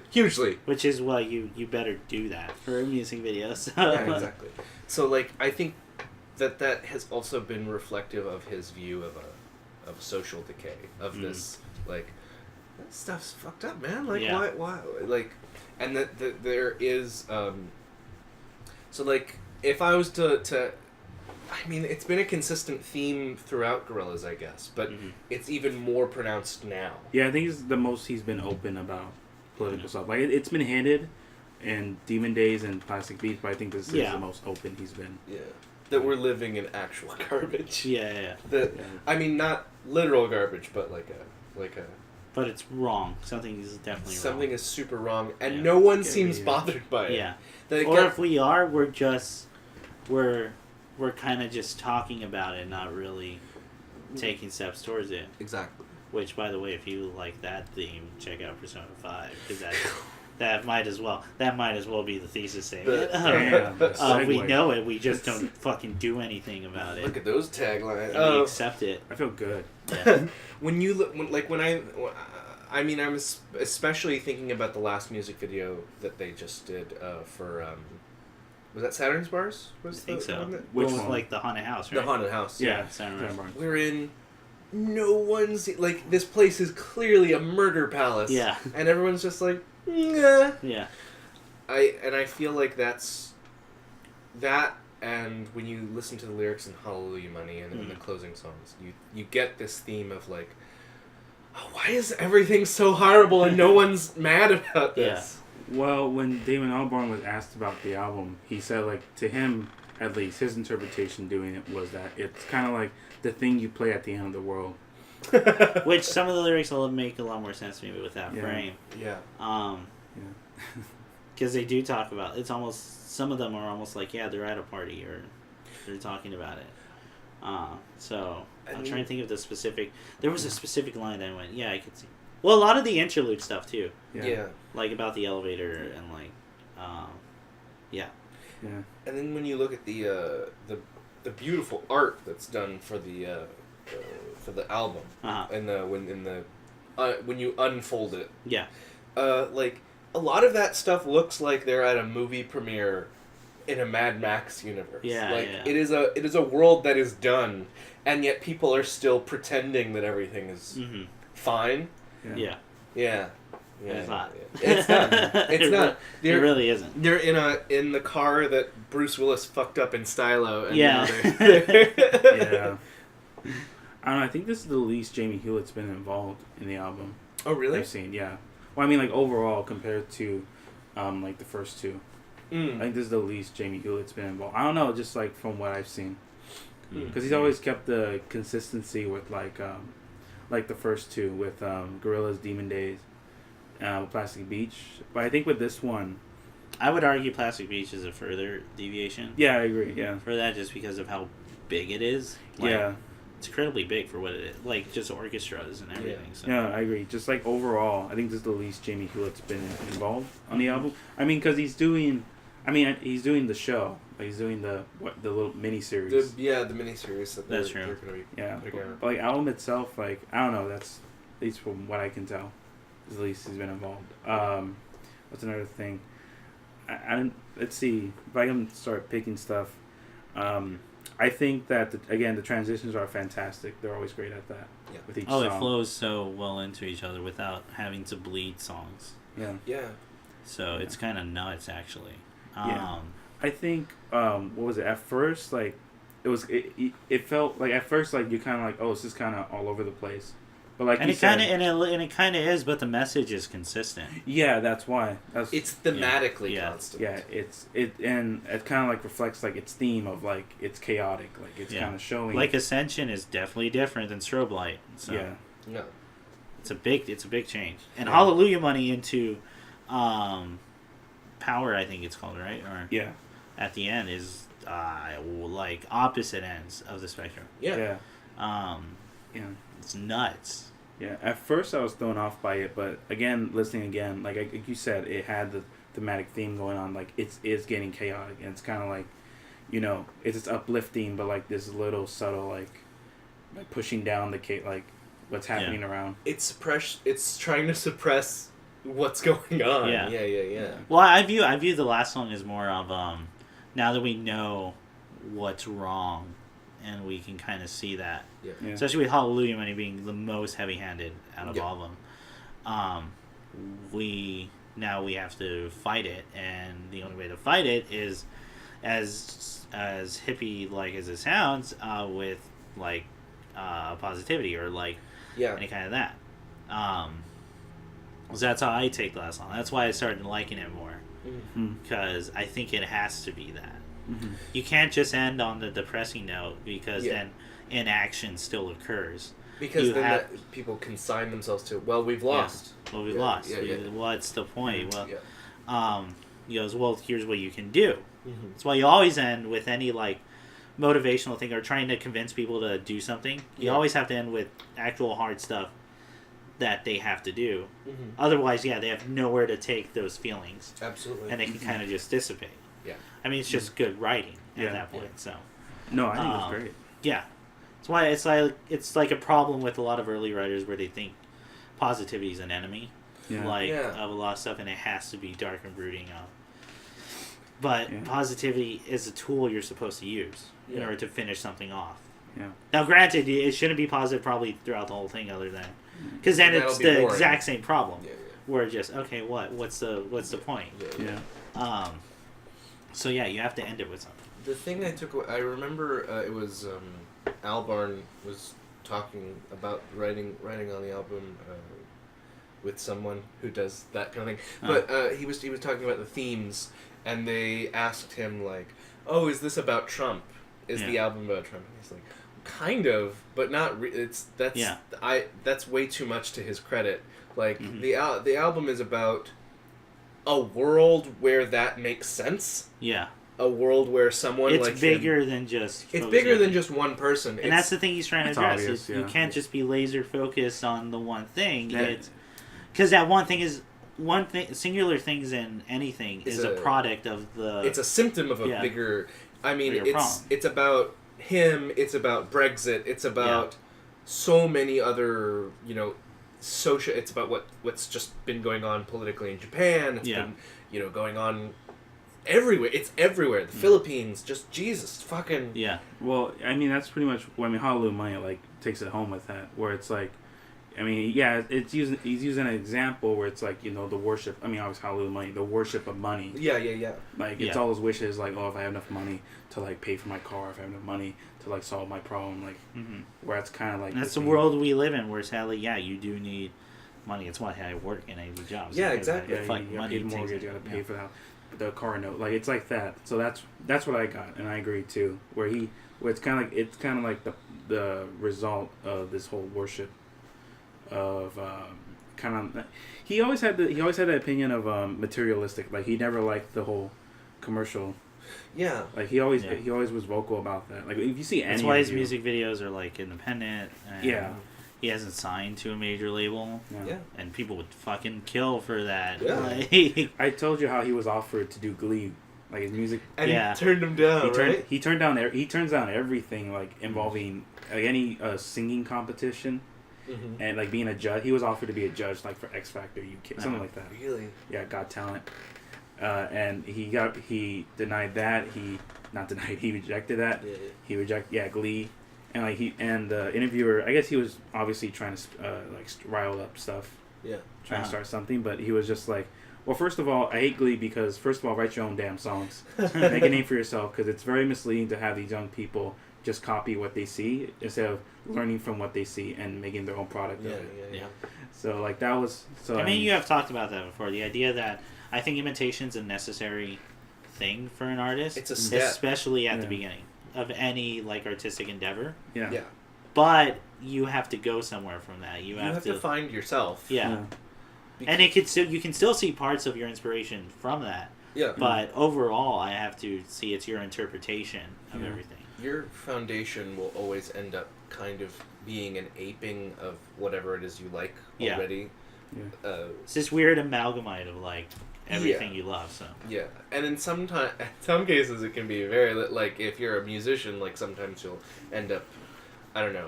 I'm not calling out people, but if you're a musician, like maybe you really love the Doors, and then like your first couple songs will be like, well, this just sounds like you. You took the music from a Doors, and then put your voice. Yeah. But you eventually will then get to a point where it's something that's new and it's you. Yeah. And it's Well, to kind of digress a little on that, that's kind of like when artists tell, like in a lot of tutorials, they say stuff like, it's okay to trace. Like I trace nonstop of things I liked, but there are things I like, and they explain the reason why they like it. Like, oh, I was a kid who loved explosions, so I like drawing explosions. Yeah. That's why Imaiishi's so great at drawing explosions in Gurren Lagann, because he said, I just like when things blow up. Like, it's cool. Like, and it's like with Red Lines, like the Karaoke, he's like, I like Mike Mignola, I like Frank Miller's shading, so I just copied it for years. Yeah. That's why that whole movie is just this heavy shaded thing, and it's fantastic. He loves also Todd McFarlane's exaggerated proportions. Oh yeah. So you see that in all his work. Anyway, and it's kind of like with music with Carpenter Brute. He said in an interview like, when I was starting, it's like, oh, I like how John Carpenter did this. I like how this musician did that. I like how this guy wrote music. So I just copied it, put them together, and you eventually, hopefully, have your own sound or have your own voice. Yeah. So with Gorillaz, it's this whole thing of like when the first album came out, it was purposely made to be nonsense. Yeah. That was the purpose of it. Like he said too, like when people ask him what the lyrics are about, what's a sunshine in a bag? Yeah. Don't worry about it, man. Don't worry about it. He was literally like, it was like, the whole point was gibberish. Yeah. And it was kind of like, at least to me, what I noticed with the first album was kind of like nowadays the hip hop in the 90s was like, it was kind of just gibberish, like all the pop. It was to make syllables that worked together. Yeah. So it was making a point of like, you'll find it catchy, even though it doesn't make sense. And you'll say the lyrics, even though logically what they're singing about doesn't make sense. Yeah. So it kind of showed Clint Eastwood. So with Humanz, it's like the whole thing, like I said, with deconstructing kind of music now. And it's kind of like, people, it's a lot of people try to have messages. And they're, like Chris said, like they have the issue of being laser focused because they're paid to be laser focused. Like, it's a whole money thing. You're paid to be a brand. You're not paid to. So you can't have your thesis be society is poisoned on the whole. Yeah. We need a ground up fixing. Like you can't have gray areas. Like you can't. Yeah. So that's why I enjoyed Humanz a lot, because it did that so well with like doing this whole flowing transition of like things are like Ascension, like it's happening, like the end of like Ascension, like in the music video, like meteors are falling, but everyone's still driving by, meteors are falling, people are still driving on the highways. Yeah, people aren't bothered.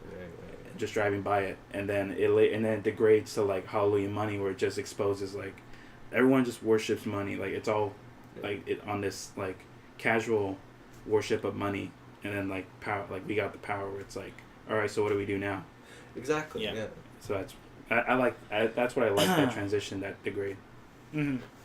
And Chris, excellent point. This isn't exactly a critique of the album, but I think the other thing that like people want in Power, that where they are looking for inspiration on what do because we are in many ways kind of complicit in a lot of the problems, and then the problem is, well, I don't know what else to do. For having money be the end all be all is, we're in a society where like, what else am I gonna do? Yeah. Just to stop working? Like, that's not a decision. Stop working. Yeah, it means death now. Exactly. Or as dramatic as that sounds, that's kind of what it comes to. I mean, it's that, or people label you a leech and a loser, and you die. I want to. Or we're not trying to focus. We're not trying to lose. Or you have problems with the environment, which are also tied to money. But let's say like the environment, and like, well, I can't not drive. Because if I don't drive, I can't get to my job, and I won't have money. So fuck coral. The coral reefs are dying, you guys. I just watched a documentary. They've been dying again. It's not great. They're all dying. When I was working at the aquarium, they were dying, and that was like 7 years ago, I think. They die very slow.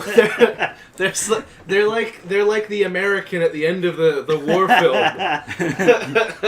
We're doing good. Yeah. Tommy, you're gonna be fine. No. And then 7 years. Yeah. God damn it!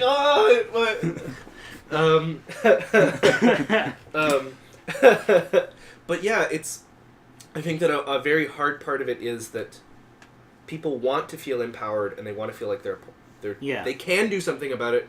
But a part of it is trying to see what thing different can I do? Yeah. Because this is the way the system works. Yeah. So it's about I think one part of it is trying to find what things outside of that can I do, or how can I change this?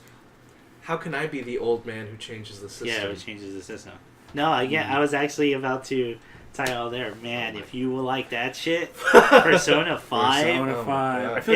Persona 5 is all about changing the world, dude. I know, that's great. And it touches upon like every level of doing it, from small scale to big scale to government scale. Yeah. Like, dude, you're gonna love Persona 5. I'm fucking excited. I'm legitimately excited. It's that's another thing about that game. I think people are not aware of how much it commentates on like social stuff. I'm very excited. Like it commentates on mental health. It commentates on social issues and like bigger problems as a whole, religious issues. Like, it's crazy and it's great. But it's hard. Like, what can you do in this world?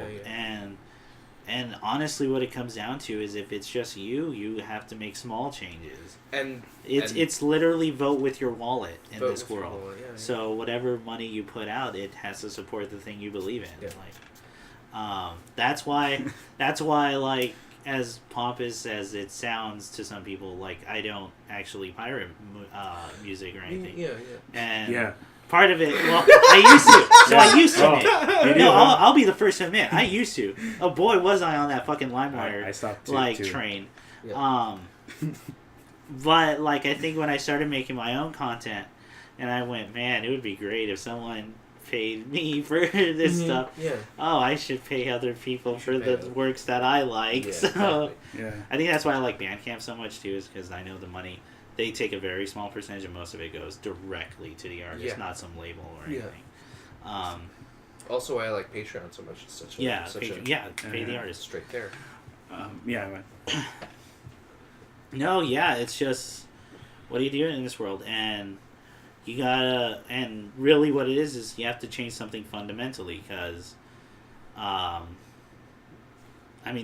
whatever fundamentals we have now is what got us here. Yeah. So something has to change. And a lot of people are scared about that. It's a scary prospect, just because it in many ways is... Pain is still comfortable if you're like, if you know it for so long.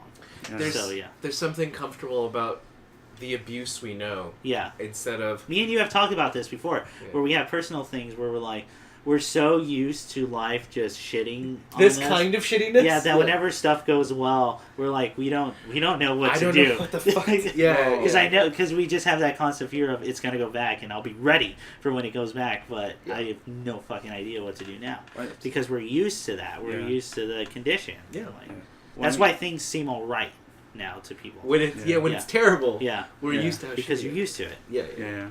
No, I was going to say, I mean, I agree, there's the whole psychological aspect with that. I guess it's not as appealing to put on the news, or like, when you're discussing it, because it's the whole thing of like, I've always felt this way, or like this always happened. Like, everyone must feel this way, and it's kind of like, I don't know. I think one comedian, Bill Burr, he put it well because he got a letter from a young person who was talking about like he was having stuff at home. Yeah. And Bill Burr said like, it's good you're discussing this now and being open because I spent 30 years of my life just being like that, where it's like, oh, I've always felt this way, or I always had this, so I must always feel this way. Yeah, he came out and said, I didn't know I was depressed for like most of my life, and so because you get so used to it. Because he thought everyone felt that way. Everyone feels shitty all the time. Yeah.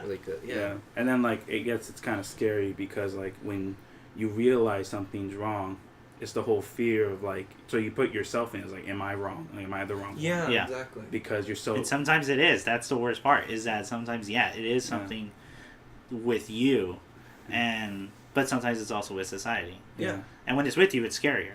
But at least I find when it's with you, at least I can change that because it is me, if that makes sense. Yeah. But, because, sometimes that fear is true. Yeah. And I think... That's one of the things I don't like when people always say, no, it's not you, it's everything else. Yeah. I'm like, well, no, sometimes it is. And sometimes that's where you can start change, is definitely with yourself. And then you go on to changing others. It's important to address, like, any issue at all. And I agree. Because, like, if you kind of put it in the whole thing of... If you kind of, like, hush it with a good intention, you can actually hurt someone even more. I agree. Yeah. So it's important to kind of address it, even if it's uncomfortable.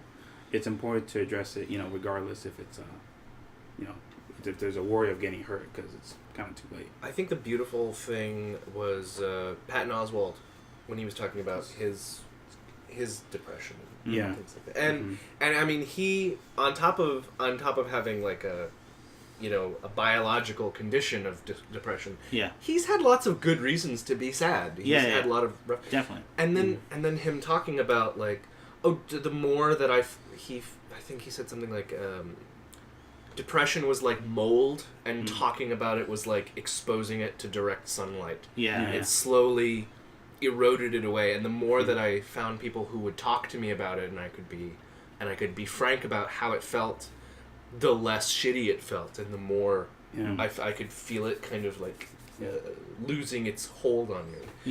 So I think that just having frank discussions about things is in its own way something.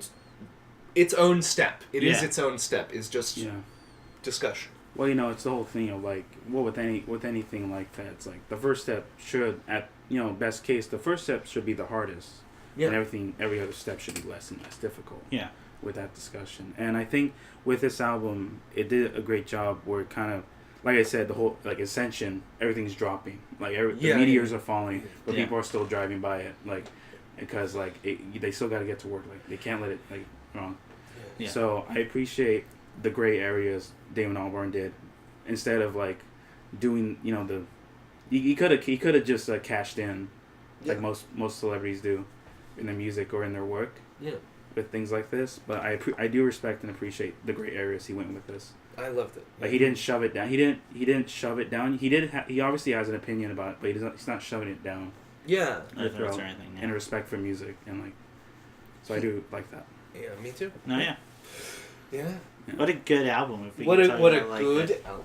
This is what I can see it. This is what the P5 discussion is going to be like. Oh yeah, I promise you when you finish it. Like, and if you guys finish reading Oyasumi Pun Pun, we can talk about a lot more things. Yeah, it's definitely on the list of stuff I'm going to read once school lets out. So,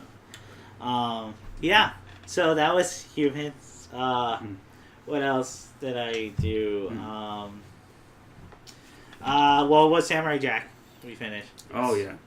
We'll save that for the end for a spoiler cast. That way people can just like tune out in case they haven't finished Samurai Jack. Anything else? No. Okay. Do we want to do what time is it? We can do stories if you guys want. I'll be. Oh, go ahead. No, you can go ahead. Okay. So. Stories. So you'll know this, Nick, because you were there and you play a big part. So fairly recently, I want to say 2 or 3 weekends ago. That was actually probably last weekend. We were going to a concert, and it was for this synthwave guy we really liked, called Danger, And on all the websites, everything, it has his picture in it. His specific picture. Mm-hmm. And it was at this place. It was at this venue where we know, we've seen 2 synthwave shows now. It is something they would do. Yeah. But then it said 3 p.m. is when it started, which is incredibly early. Really? You're like, huh. And we still looked into everything. Everything seemed fine. And so we go. We make our way to this trip. We stop by Massa's beforehand, which is still my favorite pizza place. Anyone in Echo Park, go try Massa's, because Chicago deep dish perfection. And like in SoCal. Yeah, and so we go, and what it turns out is what they were having is a Latin rap tournament going on. Okay. And immediately as I went in, I talked to one of my friends, and we go, so this doesn't seem right to you either, right? Like, this is something's wrong here.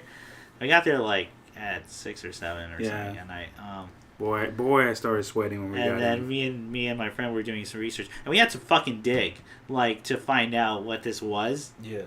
And it was that, and then the headliner is also named Danger. I think it's Danger AK, and it was really hard to find this stuff. And he's a rapper from specifically Mexico, and like. So this is a different Danger. It's a different guy. Whoever was doing the advertisements thought it was the synthwave guy from France, because the flyer said Danger, not Danger AK. Yeah. Right. Yeah. So all this stuff like was weird, and like we finally found it. We went, oh, so this is, we're not gonna see. So did you stay for Danger AK's? Well, yeah, we literally stayed for like maybe 10 or 20 minutes. Oh, okay. Because one of my friends was actually interested in it, and I was just kind of saying, like, well, I'm waiting for him to finish, so I can go home and play Persona. So, yeah. It was so fucking great. Like, just reading it was only $10 a ticket, so it wasn't. Oh, well, yeah. Wasn't anything. And like. It's really just the short end of it. I just think it's stupid, and like, so that's my story. I wanted to keep it short because I'm trying to leave time for Samurai Jack. Okay, for sure. Yeah, I'll keep mine short too for the sake of the spoilercast. Okay. So for mine, it was earlier this. No, I'm sorry. It was a couple months ago. It was in like the first couple months. I was at a neighbor's house for services. Mm-hmm. And gross. It was it was very gross. No, actually, that adds to it because the family was physically gross. They were gross people, and they were scary. Okay, I was honestly scared for my life. So, what happened was, it was we're a family. Just talking about being loving to each other. You were fucking gross. Fuck these gross people. Look, we talk about morals. We're talking about hygiene. That's a different thing. A different discussion. But so it was for one of my friend's brother's girlfriend's side of the family. Her family came to. Okay. Yeah, so let's keep it there. So their family came to my neighbor's house, and I went there to to support them, whatever they need, move stuff. So when I got to the backyard, there were biker gang members there. Ooh. Okay, that's fine.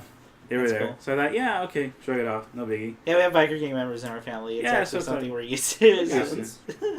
Yeah, just I'm just there to help. So I don't think much in general about that. So okay, whatever. So I help around, try to move chairs if they need anything, move food. Yeah. So they have a whole food platter, gigantic, people brought all kinds of food. Uh-huh. And at one point, my friend brought some salsa that he makes because he's really good at he's known really for making good red salsa. Uh-huh. So he brings it, and then when not much going on personality wise, but pretty much. Salsa's pretty good, and he's clean. Hygiene, he's clean. So he stands out. He physically stands out. This is the hill Nick will die on. I didn't think that. I was scared for my life. So the reason I say that is because when I went to help him move the food, one of the family members, the girlfriend's family members came. Yeah. It was her mom and her aunt. Okay. And they both had the voice of if Jabba the Hutt was choking on Carrie Fisher. Oh my god, no! Like he was choking, and he was trying to talk while eating Carrie Fisher, in that scene.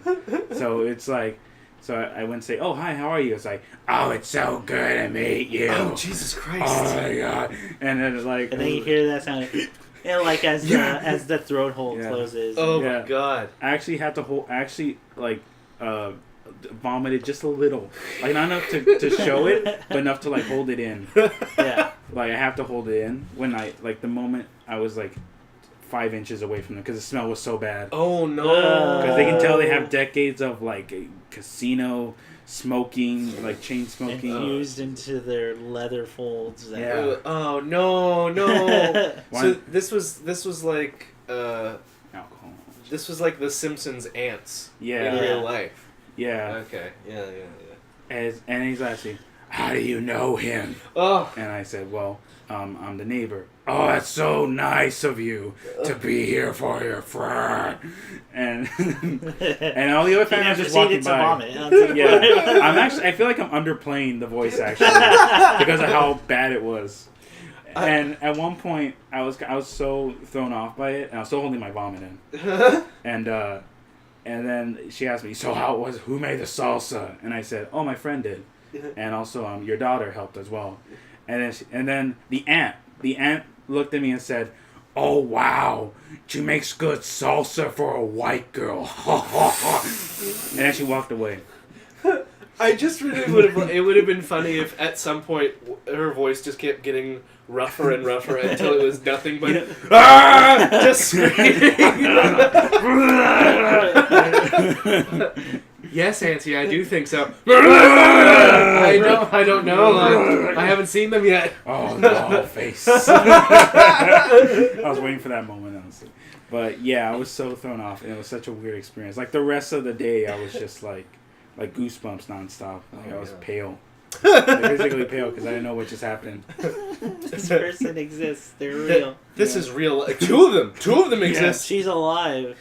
Children die every day of cancer. Took a walk around the block. She's allowed to walk upon the earth and feed upon our resources. Yeah, but I do feel like I was under selling the voice because it's just like gargling like hot asphalt. Oh Jesus Christ! Just so bad. Just decades of eating boxes of cigarettes, not even smoking it. Not even smoking it. Just eating them.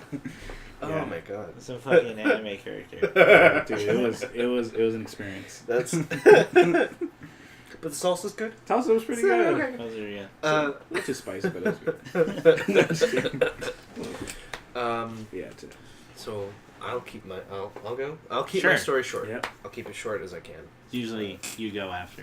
No. Oh, okay. The last person has to go after everyone else. Well, all right. So I went to East LA Comic Con. Yeah. It was a treat. You got to meet the guys from Lucha Underground. I did get to meet the guys from Underground, which I don't know who they are. So I met 3 of the wrestlers, and they were super nice. Actually, they were super super nice. And what was let me set up how I got there a little bit so you understand the thing. Okay, sure. So it's in. Because I just want to talk about Lucha Underground. Well, we'll get there. It's in East LA, and it was held in the people who set it up in the 3 ante rooms in a church. Okay. It's the side of a Catholic church that we're in. Okay. And when I got there, they had hit max capacity, so there was a line of people out in the hot side, and they were just like, "Yeah, it's just going to be 10 minutes. We have to wait for people to leave so we can let more of you in." So when you get in there, it is an ornate, there's chandeliers and shit everywhere. Yeah. And there's a little carvings of Mary and the child in the stone bleeding from their eyes. Bleeding from their eyes. Yeah. As is traditional in East LA. Catholic. And so this place is I want to communicate how crowded it was. It was just filled each east and west wall had little booths and people selling commission art, comic books, little things, and it's just so crowded. And so you get to the back of the main hall, and it's just in the very back there's the booth for Lucha Underground. Yeah, and they're selling belts. They're selling the medallions. Yeah, really? Medallions of power. Yeah. And they've got 3 of the wrestlers who are just kind of out there, very.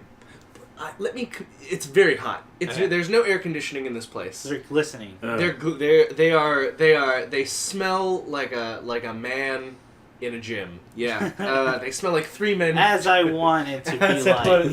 And they were like really nice, and they were like, "Oh, what's your name?" And they shook my hand, and they were like, "Do you want a picture?"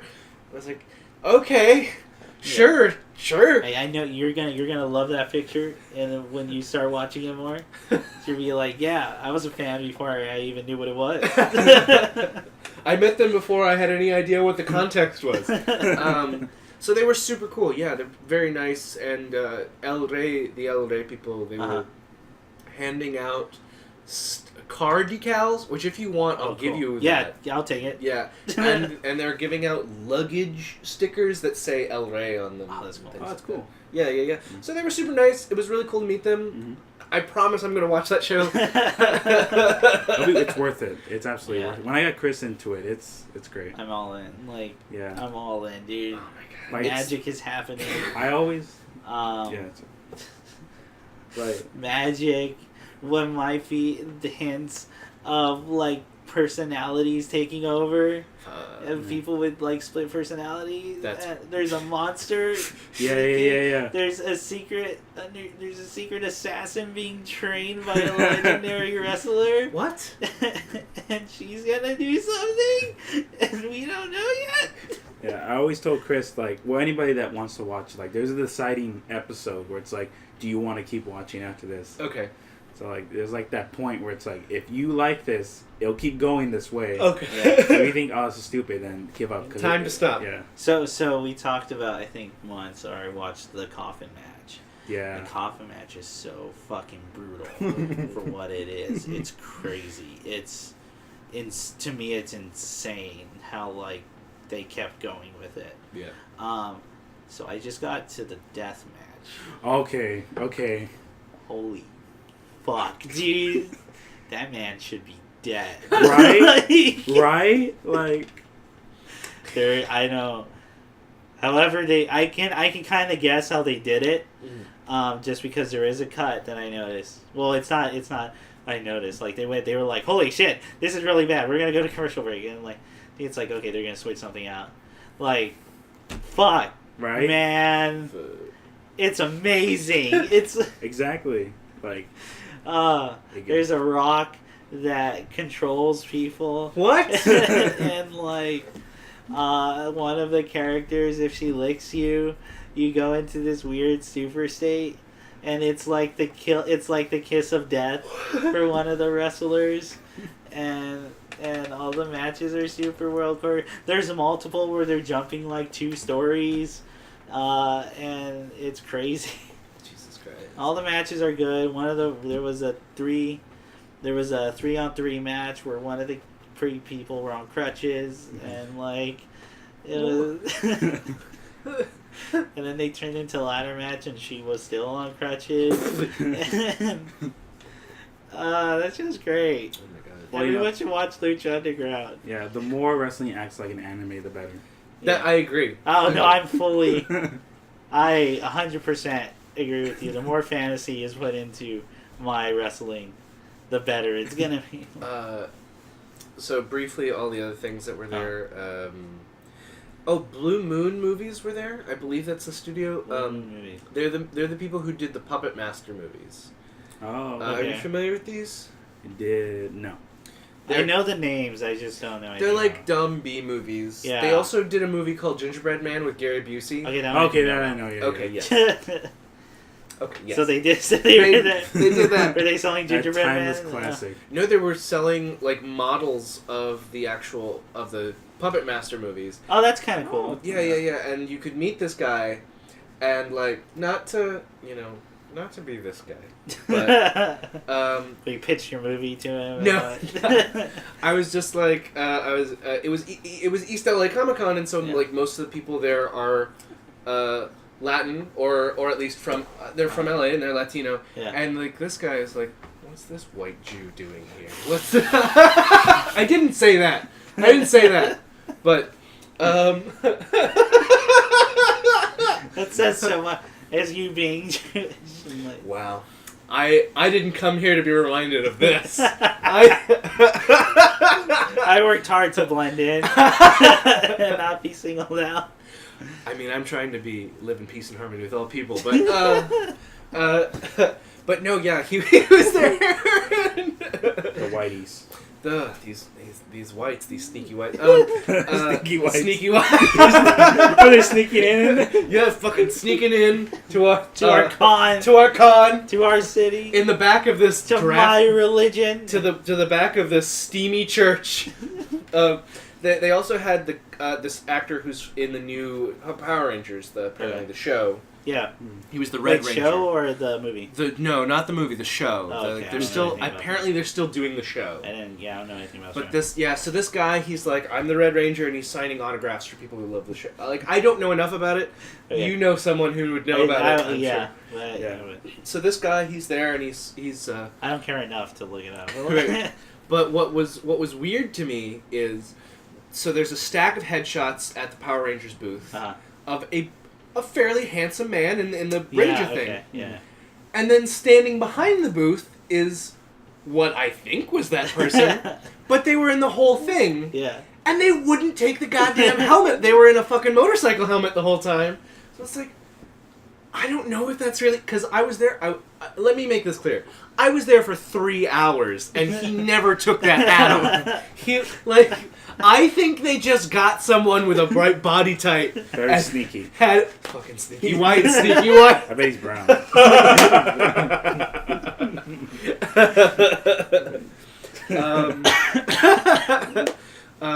And then I met a whole bunch of artists who are really cool and work locally, and there was these two women.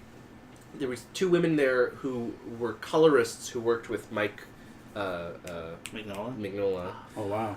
On Hellboy in Mexico. Ooh, that's cool. And there were cool. that's pretty cool. And there were also two. This was very strange. If people know about Marvel, like artists, you'll probably yell at me. But there were two identical twins who I'd never heard of. But they were like, "We work for Marvel, and you want to buy some of our comic covers?" And they were super cool, super nice guys. Yeah. Who don't find it funny when you do a double take. Comically at meeting identical twins. What? Again.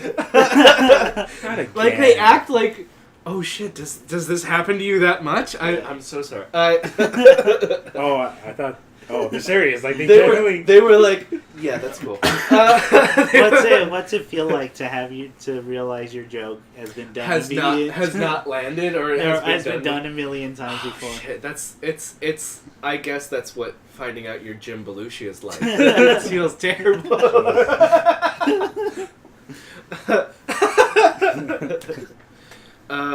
But no, it's really great. I highly recommend next year, which by the way, I was told this walking in, walking out, and walking through by people who arranged it. Next year, it's going to be a bigger venue. It's going to be a bigger venue. So next year, East LA Comic Con, please go out. There's lots of really good artists locally who are going to be there, and you can meet Lucha Underground. I go there for them alone. Like, that's fantastic. Yeah, El Rey had like 3 booths there, and they want to do more. So Wow. So that's my spiel. That's nice. all, I think. Yeah. Okay, so before we get into the Samurai Jack spoiler cast, let's just say what let's act like we're ending this before we go. All right. Into it. Okay. So for what are you guys looking forward to? There's a movie with Aubrey Plaza and Alison Brie, and the other Franco who isn't James. It's called The Little Hours, and it's about nuns fucking people all the time. And it's based on the Decameron. Well, now you sold me. I like. Sounds incredible. I am also now looking forward to that movie. What's his name? Nick Offerman. Nick Offerman. Yeah. Thank you. Wants to dismember. Listen, you already sold me. Why do you have to? I really want people to go see this movie. It looks so good.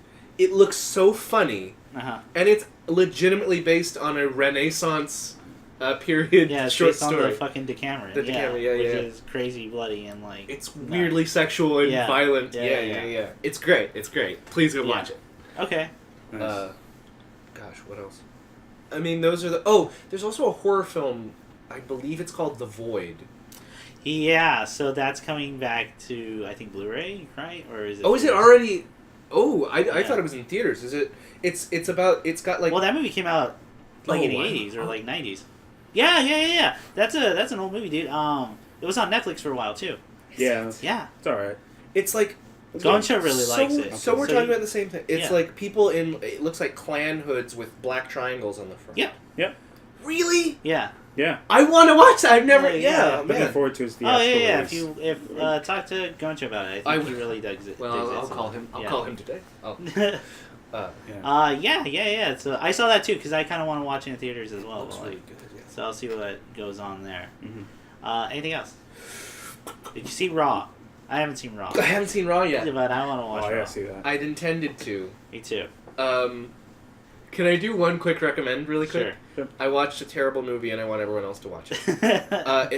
It's the first acting role of Matthew McConaughey and Reese Witherspoon. Wow, okay. It's the fourth in the series. It's called Texas Chainsaw Massacre: The Next Generation. Yeah. What? I've seen it. His face the entire movie is the best. It's I don't want to spoil it because it has so many fucking dumb things in it that are amazing, like a man with 12 nipples, but shit, it's so good. I was going to say, if you said anything besides that movie, I would not know. Oh my god, it's so... Dude, go watch that. It's from 1994. Oh man! You ever do that thing where like you see the cover of the movie and then like you black out, you get your arms and you kind of hide everything except their faces, and it looks like Matthew McConaughey wants her. That creepy face, that's the whole movie. Like if you want the movie summed up, just cover everything except their faces on a poster. That's the whole movie. Oh, dude, his fucking face the entire movie is. he keeps making that face. Yeah. I can't talk about it. I can't talk about it because we have to talk about Samurai Jack, and okay. I will get emotional. Yeah. What are you looking? Okay, what are you looking forward to, Nick? Well, they're finally continuing Doro Hedoro, so she's going back to writing it. Oh, cool. Oh, that's cool. So I'm looking forward to it. Thanks. So I'm looking forward to that. Vanquish is finally on Steam now. Vanquish is on Steam. So I'll be playing that nonstop. Yeah, you should. Everyone, that's one of the hidden gems on the PS3. God, it bummed me out. No one played on PS3, but now it's on PC, so now it's not. Well, it's 3 out of 10 according to Jim. So 3 out of 10 by Jim. Game's great. Game's awesome. Besides that, I'll be finally catching up on Better Call Saul. Oh wow, yeah. Eventually, I'll get to. There's a lot of stuff. Movie wise, I really got to catch up on movies I haven't seen, so I'll be able to squeeze in. I still haven't seen fucking Guardians of the Galaxy too. Oh yeah, looking forward to that. So I'll have to check that out. Yeah. At some point in my life. Yeah. Anything else, or? And no, that's about it. Given. Okay. Cool. Let's see. What am I looking forward to? More Lucha Underground. Now that Persona 5 is done, I'm gonna do New Game Plus for Persona 5. And I'll finish Nier Automata because that's another 10 on 10 game that deserves everyone's attention. And let's see, Master of None Season 2 just came out. I'll watch that. Mm-hmm. Hopefully there's better acting. I stand by that, man. Like I think some of that acting is just terrible. From Aziz? Just other actors. Oh. Even Aziz finally nails it. I think at the end of that season. Mm-hmm. But boy, some of the side characters he gets, I just you are phoning it in, man. Mm-hmm. Except the parents. Well, the parents get a leeway because they're just being themselves, and is that his actual parents? Yeah, those are his actual parents. They're just being themselves, which is exactly what it should be. Yeah. Which is why the episode works out so well. Mm-hmm. Let's see. There's a lot of shit. I gotta watch Mystery Science Theater eventually. So, I mean, it's a lot to get through, but yeah, because they're all movies. Yeah, they're all movies. Yeah, and then I'm eventually going to read Dorohedoro. I'm going to reread American Gods, read Pony Kill-chan, and what's it called? Fuck. Berserk Okay. Volume 38. Well, eventually. Anyway, yeah. Another thing to look forward to is the date has not been set as of now. We are going to get a guest star on here soon. The writer of Glyph, which is the story we did for this month's narrative podcast. Carissa Tang is going to be on here. Date hasn't been set yet, but what that's probably going to air is in the middle of next month. So look forward to that. Don't know what the segment's going to be called yet. I'm thinking about just calling it talking, and I guess there's a writer here, but that's just a working title. Talking. No, talking is perfect. No, and I guess there's a writer here, but like is another title I've been. That's pretty good. It's strong. Most of them I just make up and then I write down and I go, maybe it'll be. Why not? I don't workshop things. I just let it go. Do whatever feels right. Right in the gut. I have to. So you can regret after you send it. Yes, I can regret after I send it. So yeah, that look forward to the Persona 5 song that's been playing at the end of the podcast. Everyone go play Persona 5. So yeah, that should be it. So now the rest of the podcast is just going to be about Samurai Jack Spoilercast. So if you have not listened to it, or if you have not watched it, go watch it. And if you want to come back. Gives us an extra view. And so we'll be beginning the Samurai Jack Spoilercast in 3, 2, 1, go. Samurai. So it's Jack. good. It's good. We never know his name. No, we never learned his name. Never learned his name. He only needs to be called Samurai Jack. Yeah. That is his name. Oh, good spoiler. Good talk. Okay. So what you guys? Because the beginning. So the way that season starts out, it's great. I think that first episode's fucking solid. So let me just dive right in. Okay. To it as a whole. Yeah. I'm gonna take it as a whole. I think it's great. Yeah. I think it's still better than like 90% of cartoons. Yeah, absolutely. On air. And as a whole, I would argue the series is one of the best cartoons ever made. I agree. So, yeah. Mm-hmm. I think the only here's my stick. Here's my stick is I don't understand why he asked for 10. Mm-hmm. They offered him. Yeah, he asked for 10. He asked for 10. He asked for 10 specifically. They offered him. What do you want? How much do you want? And he said just 10. He should have asked for more. He should have. Here's what I think it should have been. I think it should have been 12. Because I think that ending could have been, if it was spanned over like 2 episodes or 3 episodes like they did with Gravity Falls. Yeah. I think that ending would have not been as rushed. It felt yeah. Can we? Yeah. No, I feel that way. It was rushed. It was. It is. It's a weird kind of rush too because a lot of the things they are pretty logical jumps. It just feels very fast. It feels like there's not enough time to enjoy or savor like the satisfaction of it. I mean, for a show that's known for like having such breathing room and pacing, it's weird. It's weird. It really is. Like towards the end. Yeah. I stand by. I think that problem could have been fixed if they pulled a Gravity Falls, which is basically have a movie at the end. So, yeah, I wouldn't mind that at all. That would have been perfect. Yeah. I don't know if it's asking to. I honestly think narratively the flow of the season would have worked even better if they had done closer to 20. If they had doubled it, because then you could like a 2 season. Because then you could space out. She hates him. Yeah. She's kind of fine with him. Learns how the world really works. I'm in love with this person. Yeah. We're both in love with each other. Uh-huh. Now I'm evil again. Now I love you again. I love you again. Past. Yeah. That's so many narrative turns, and I don't know. Maybe that's how we were supposed to take it. That this is all happening so fast. Yeah.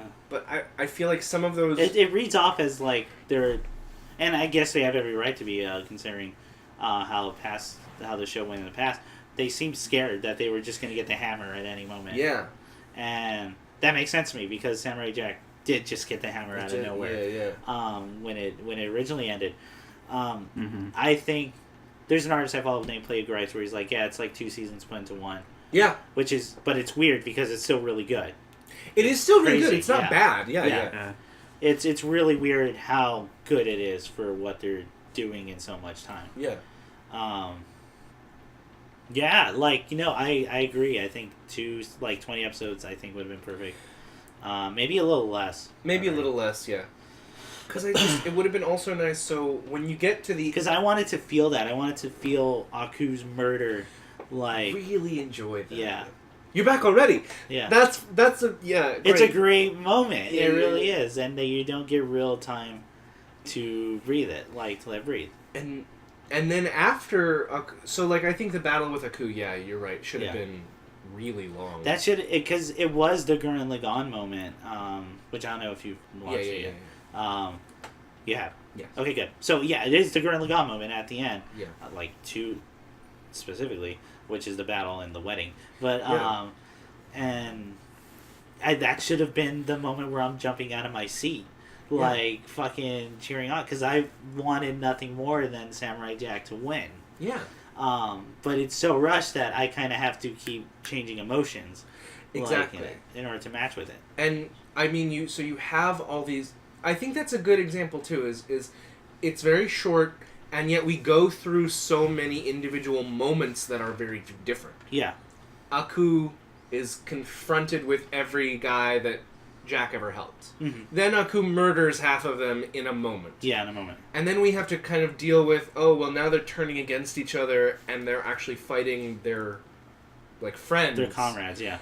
And then the Scotsman comes and does a funny, like, let me list off 25 women's names. and then Jack is like, oh, you were dead and now you're okay. And, you know, like, all of that's a lot of stuff happening. Yeah, in like a span of 10 minutes or so. Yeah, exactly. I didn't know that about he was offered more. I thought I don't know why I thought, but I thought he was only given 10. I think he asked for 10. Yeah, I think he asked for 10. I think he had asked... Well, now, to be fair, we weren't in, like, the meeting room. I wasn't there. That's hearsay. It could have been one of those things where it's like, I think I'm only going to get 10. It's maybe it was... Because that happens a lot to other shows. Makes sense. But, yeah. No, I think... Because the perfect solution, I think, is you're right, to expand it maybe 20... I would say 18 or 16. Yeah. So I think they could do it. But for a solution for what was already there, I think they should have expanded that last episode into maybe 2 or 3. Yeah. And then it would have been that moment. Because to me, if everything was like a little bit more fast, but we stayed on the moment of victory or like the final battle for that long, and it's great, like I would have been. It's something to relish. It's something because we've been waiting for this fight the whole time. Yeah. This is what it's been building since day one. Yeah. And then I don't know. Tell me what you think of this. I think that they could have had a half or a whole episode devoted to what happens now that he's in the past again. Mm-hmm. Because I think so too. I think a half. I think a half episode, which they kind of do, but it's actually less than half. If I remember correctly. It's like a third or like something. A third or less. Yeah. I think you're right. I don't know about full episode. I think, and maybe it's unfair to keep comparing it to Gurren Lagann, but maybe because I always think climactic pacing I think is almost perfect in Gurren Lagann. Yeah. So, if they had done half the episode, because I still want to feel that victory emotion and then being satisfied with the end. And then you have to deal. But the reason I say that so much time is because then you have to have him reel from another blow. Yeah. There's a final fuck you from Aku. Yeah. Which is having this one piece of happiness taken away from him. Again. Lagann does that. But like super well. Yeah. And like it.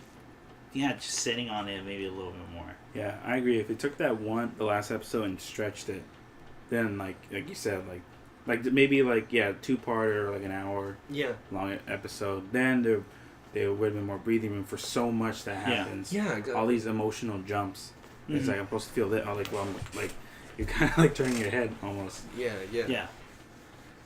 But besides that, because it reads off as, "Oh shit, we have to wrap it up." Like, it feels very much like fuck. Do it, put it there. No, but yeah, and besides all that, I will say it's one of the best visually I've ever seen. Oh no, beautiful, hands down, hands down. It's probably the best looking cartoon on air. Like it's crazy. Every shot's a portrait that I would hang up. Like the use of lighting too, how he interprets the light. Yeah, dude, the fight scene where it's just shades and the only light you get is from hit sparks. It's so fucking cool. Yeah, it's so good, dude.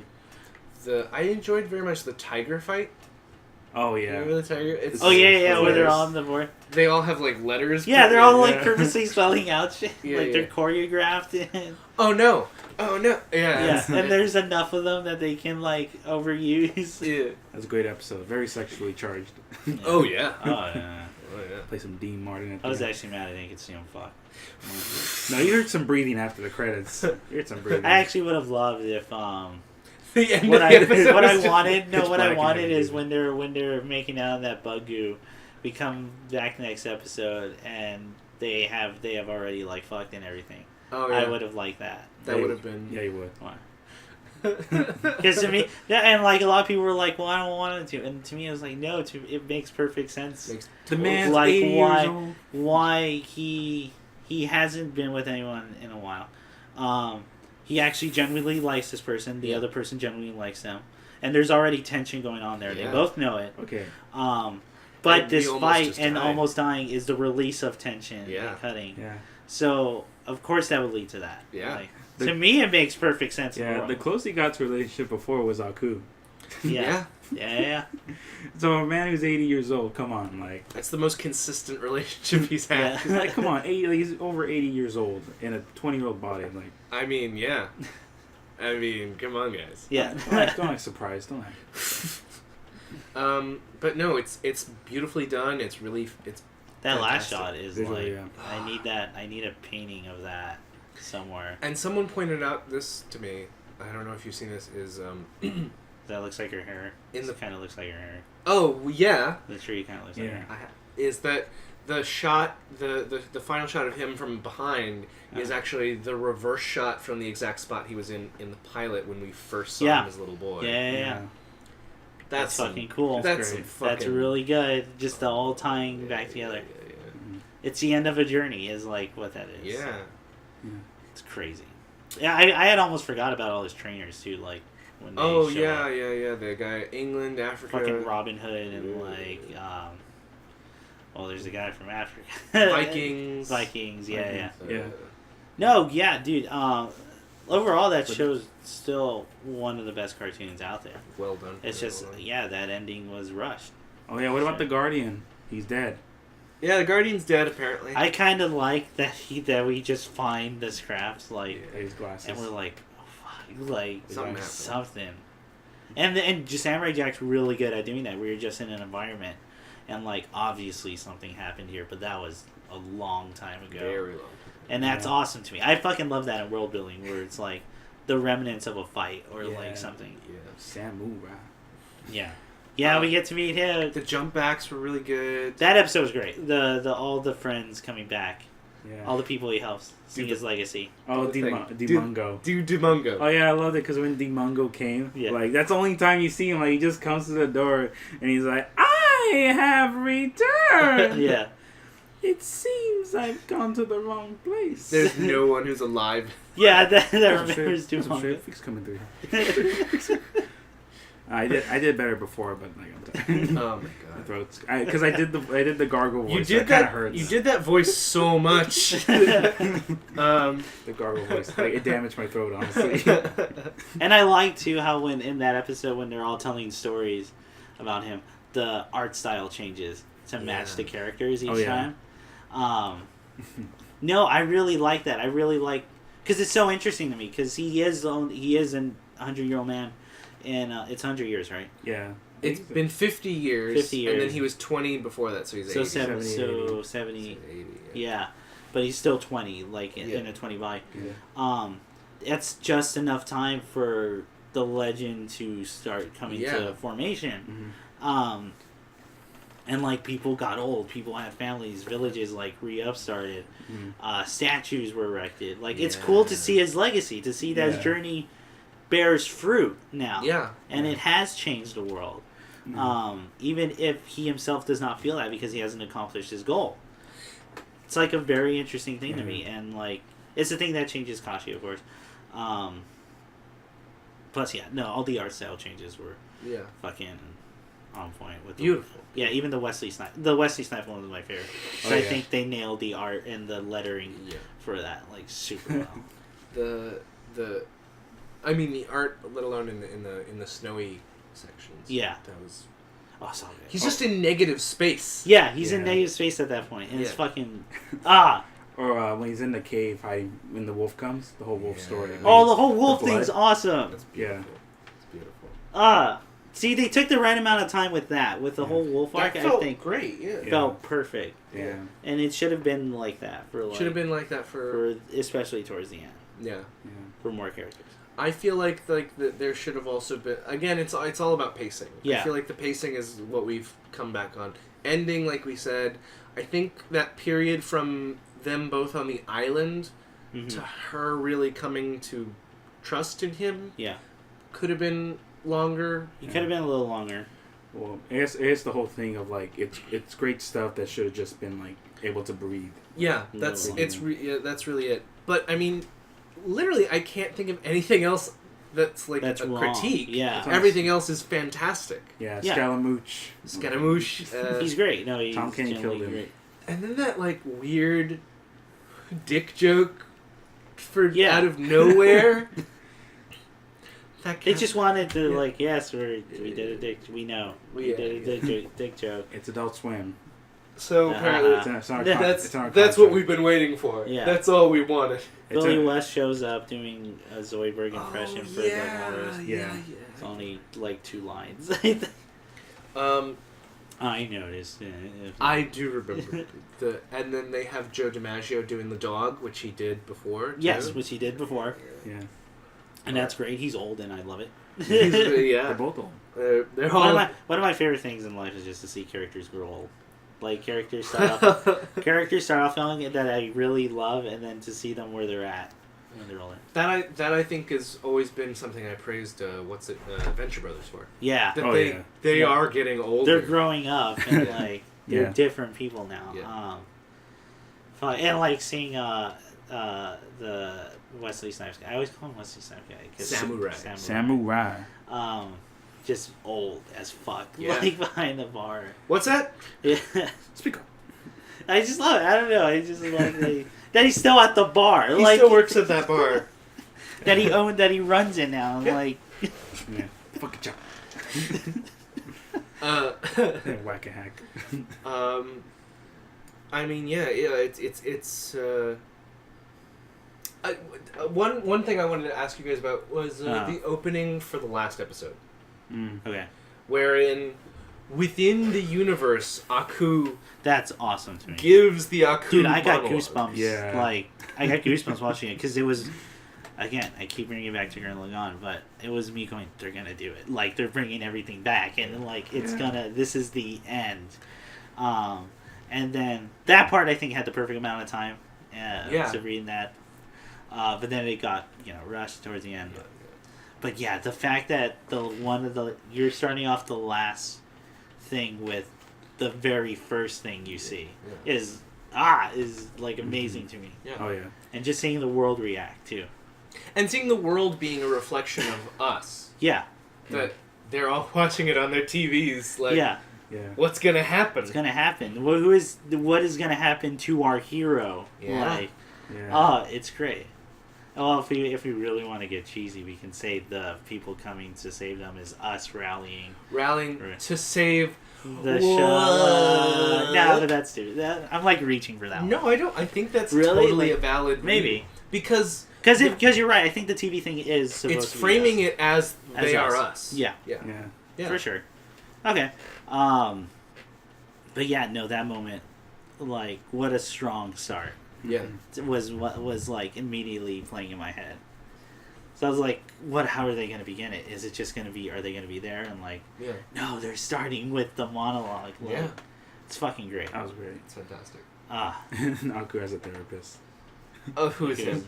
Yeah. I wish there was more scenes of him giving himself therapy. That's great. Because as soon as the first time you see him and he's doing that, like, I fell in love with that idea. We don't say his name here. This is a safe place. This is a safe place. God, the way Scaramouche just killed off instantly was great.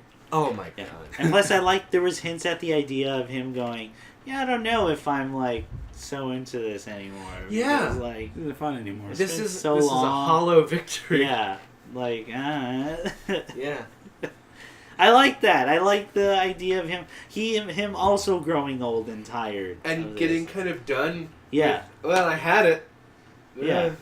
Because he's had it longer than Samurai Jack. He's had it for hundreds of years. Like, yeah.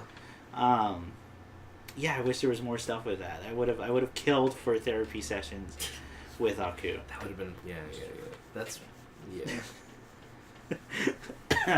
But yeah, it's the fight scenes are all like phenomenal, incredibly well choreographed.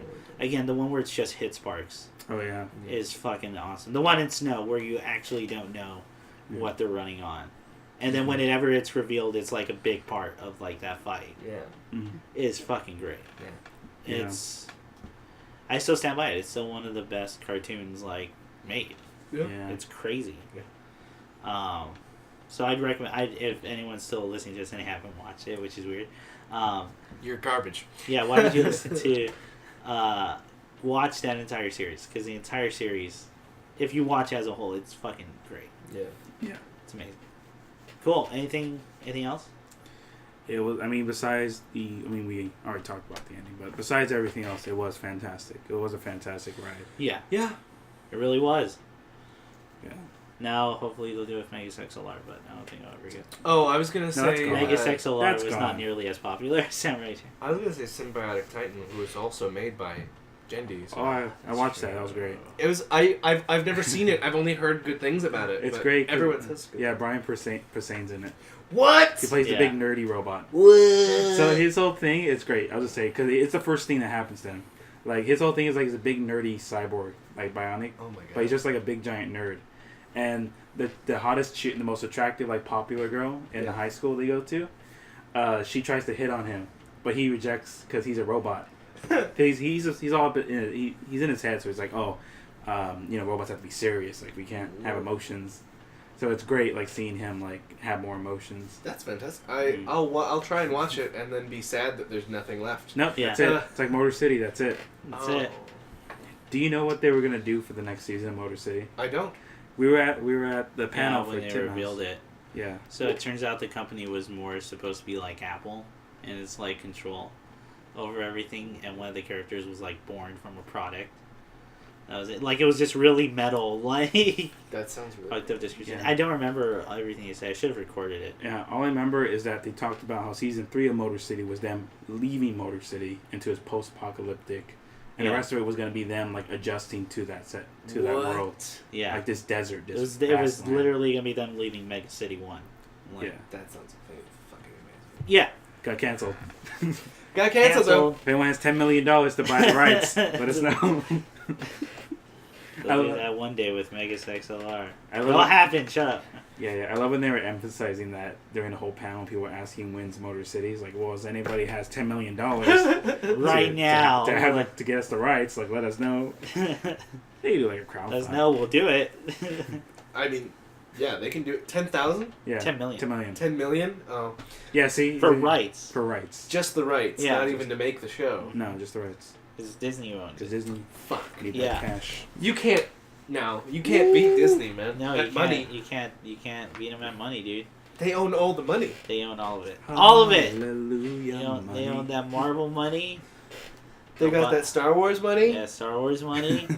They have the Disney money. There's other things I'm not thinking of. One of the biggest. What was it? Ships. ABC is owned by Disney. Yeah. That's money.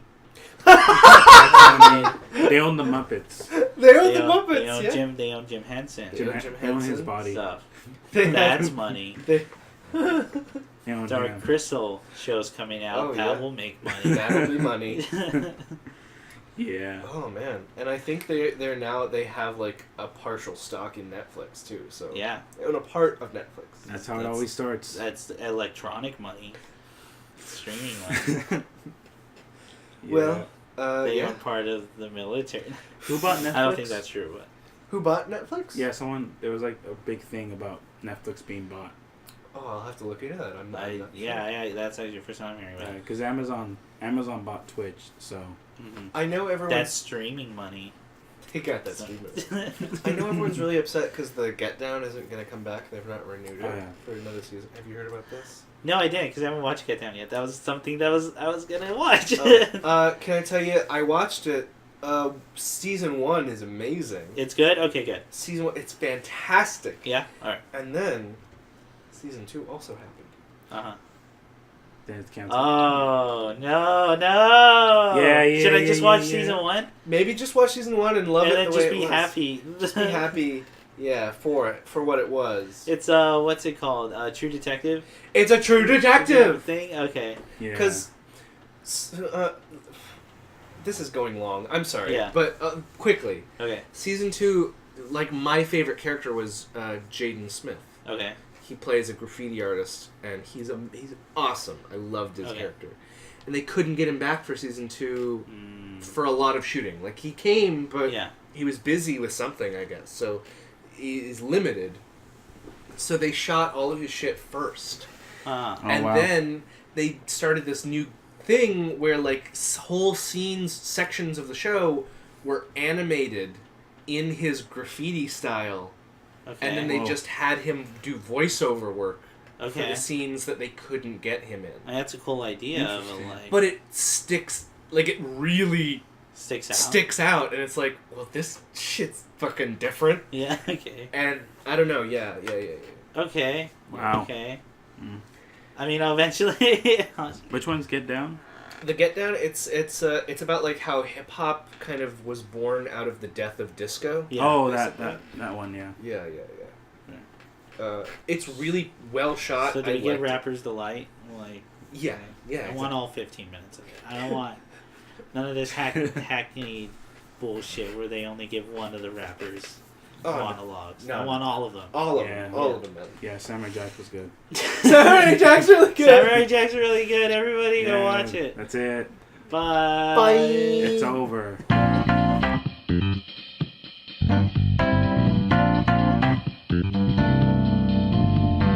This is a national security alert. Ground music, hood mode, aftermath. Here we go. With the most venomous rap, be the godfather of the club banger. Let me hear you clap. You can applause from the very beginning. You can give me a standing ovation while I'm banging your face in. With another bang and I call it a cliffhanger. Watch me mangle and strangle this whole rap shit. Come on. You can see the way I make a act sick from down bottom. The way I got him, give me my cash quick. Come on. Knock on, you better grab on to something because I'm about to shake shit again and make a black bitch. Come on. Now you get a shot, ring off. My bitches taking everything off each other. Got them while I'm running for cover. The King Kong, Bigfoot, Gully with a scully. Bully your rap, still ugly with the money running the trap. Now they giving me dap as far as I'm concerned. And this motherfucker, look how I got him. Now they ready to shit on. Touch me, nigga. You might burn yourself. Don't touch me, nigga. You might burn yourself. We got him hot in this bitch. You gonna water on him. We got him hot in this bitch. You gonna water on him. I said don't touch me, nigga. You might burn yourself. Don't touch me, nigga. You might burn yourself. We got him hot in this bitch. You gonna water on him. We got him hot in this bitch. You gonna water on him. Here we go. Now you see the alcohol spilling and we got him here to the ceiling. You know we only come to rattle the building and break it on down just a little once again. And when we holding the pencil, let me keep the dice rolling and keep it traditional. The way I keep my money flowing while you slacking on your Mac and we always keep it going. Right to the left, do it to death. Now watch me come through with a chisel and make the game sizzle and I pull out the skillet. Prepared for the cooking. I'm a while niggas wonder when I'm gonna bring the hook in. Thugs like grilling every time you get the looking. Got a while overseas all the way back to go Brooklyn. Now they ready to spaz cause we bring the rest of them shit to shut it down on the regular. Mess with the fly. This nigga that was whipping in the president. Most of these niggas killing the rest of them. Brothers that was thinking they was rushing in and busting it, but the way we was doing, we was muscling. They hustling. Don't touch me, nigga. You might burn yourself. Don't touch me, nigga. You might burn yourself. We got him hot in this bitch. You gonna water on him. We got him hot in this bitch. You gonna water on him. We got him hot in this bitch. You gonna water on him. We got him hot in this bitch. You gonna water on him. Here we go. You don't really want it, my dude. I'm saying most my niggas is rude, and when we come, we eat it, nigga food. Back to the fact that the matter at hand for me to come and control this whole shit was only part of the plan. The other part of the plan for you to understand that nothing can fuck with the kid. Let me say it again. The broadback big bust a bus back and put out the trash. And just for the record, we got it on smash now. How the fuck they even got the audacity to find Marshall coming trying to talk about capacity? Every time I'm in the spot, I hope you know it has to be extremely packed and shut it down. You probably caught the tragedy. Don't you know that when I'm in the place, I change the mood again. I be wildin' with raunchy bitches and a bunch of hooligans. Now don't get it fucked up just because because I flaw that niggas think that they can test me. Bring it if you really want it. To your leaders have to always beat you to the punch faster. I keep a smile on my face but carry the bush. Man, so don't touch me, nigga. You might burn yourself. Don't touch me, nigga. You might burn yourself. We got him hot in this bitch. You throw the water on him. We got him hot in this bitch. You throw the water on him. We got him hot in this bitch. You throw the water on him. We got him hot in this bitch. You throw the water on him. Keep it going. You already know I said it working, mama. Shit is so hot. Your niggas call up in the summer. Calm the noise down. Let's get a little quiet. Cause the neighbors call the police. They know the cause riots and they know that we're had them thinking they dancing with the devil. When they play the music, turn the volume to the highest level. You got it right, let's keep the bomb going like a little sticker dynamite. Now you know you need to follow whenever you hear the dog spit. Aw shit, see the nigga back in the cockpit. I be getting this money, I give you all a stock tip. Push by a nigga, take a seat, sweat. So don't touch me, nigga. You might burn yourself. Don't touch me, nigga. You might burn yourself. We got him hot in this bitch, you throw the water on him. We got him hot in this bitch, you throw the water on him. So don't touch me, nigga. You might burn yourself. Don't touch me, nigga. You might burn yourself. We got him hot in this bitch, you throw the water on him. We got him hot in this bitch, you throw the water on him. So don't touch me, nigga. You might burn yourself. Don't touch me, nigga. You might burn yourself. We got him hot in this bitch, you throw the water on him. We got him out of this bitch. Here we go. Hey, thanks for listening. Remember, if you got a story, send it to storytellercast@gmail.com. That's storytellercast, cast with an S at the end, @gmail.com.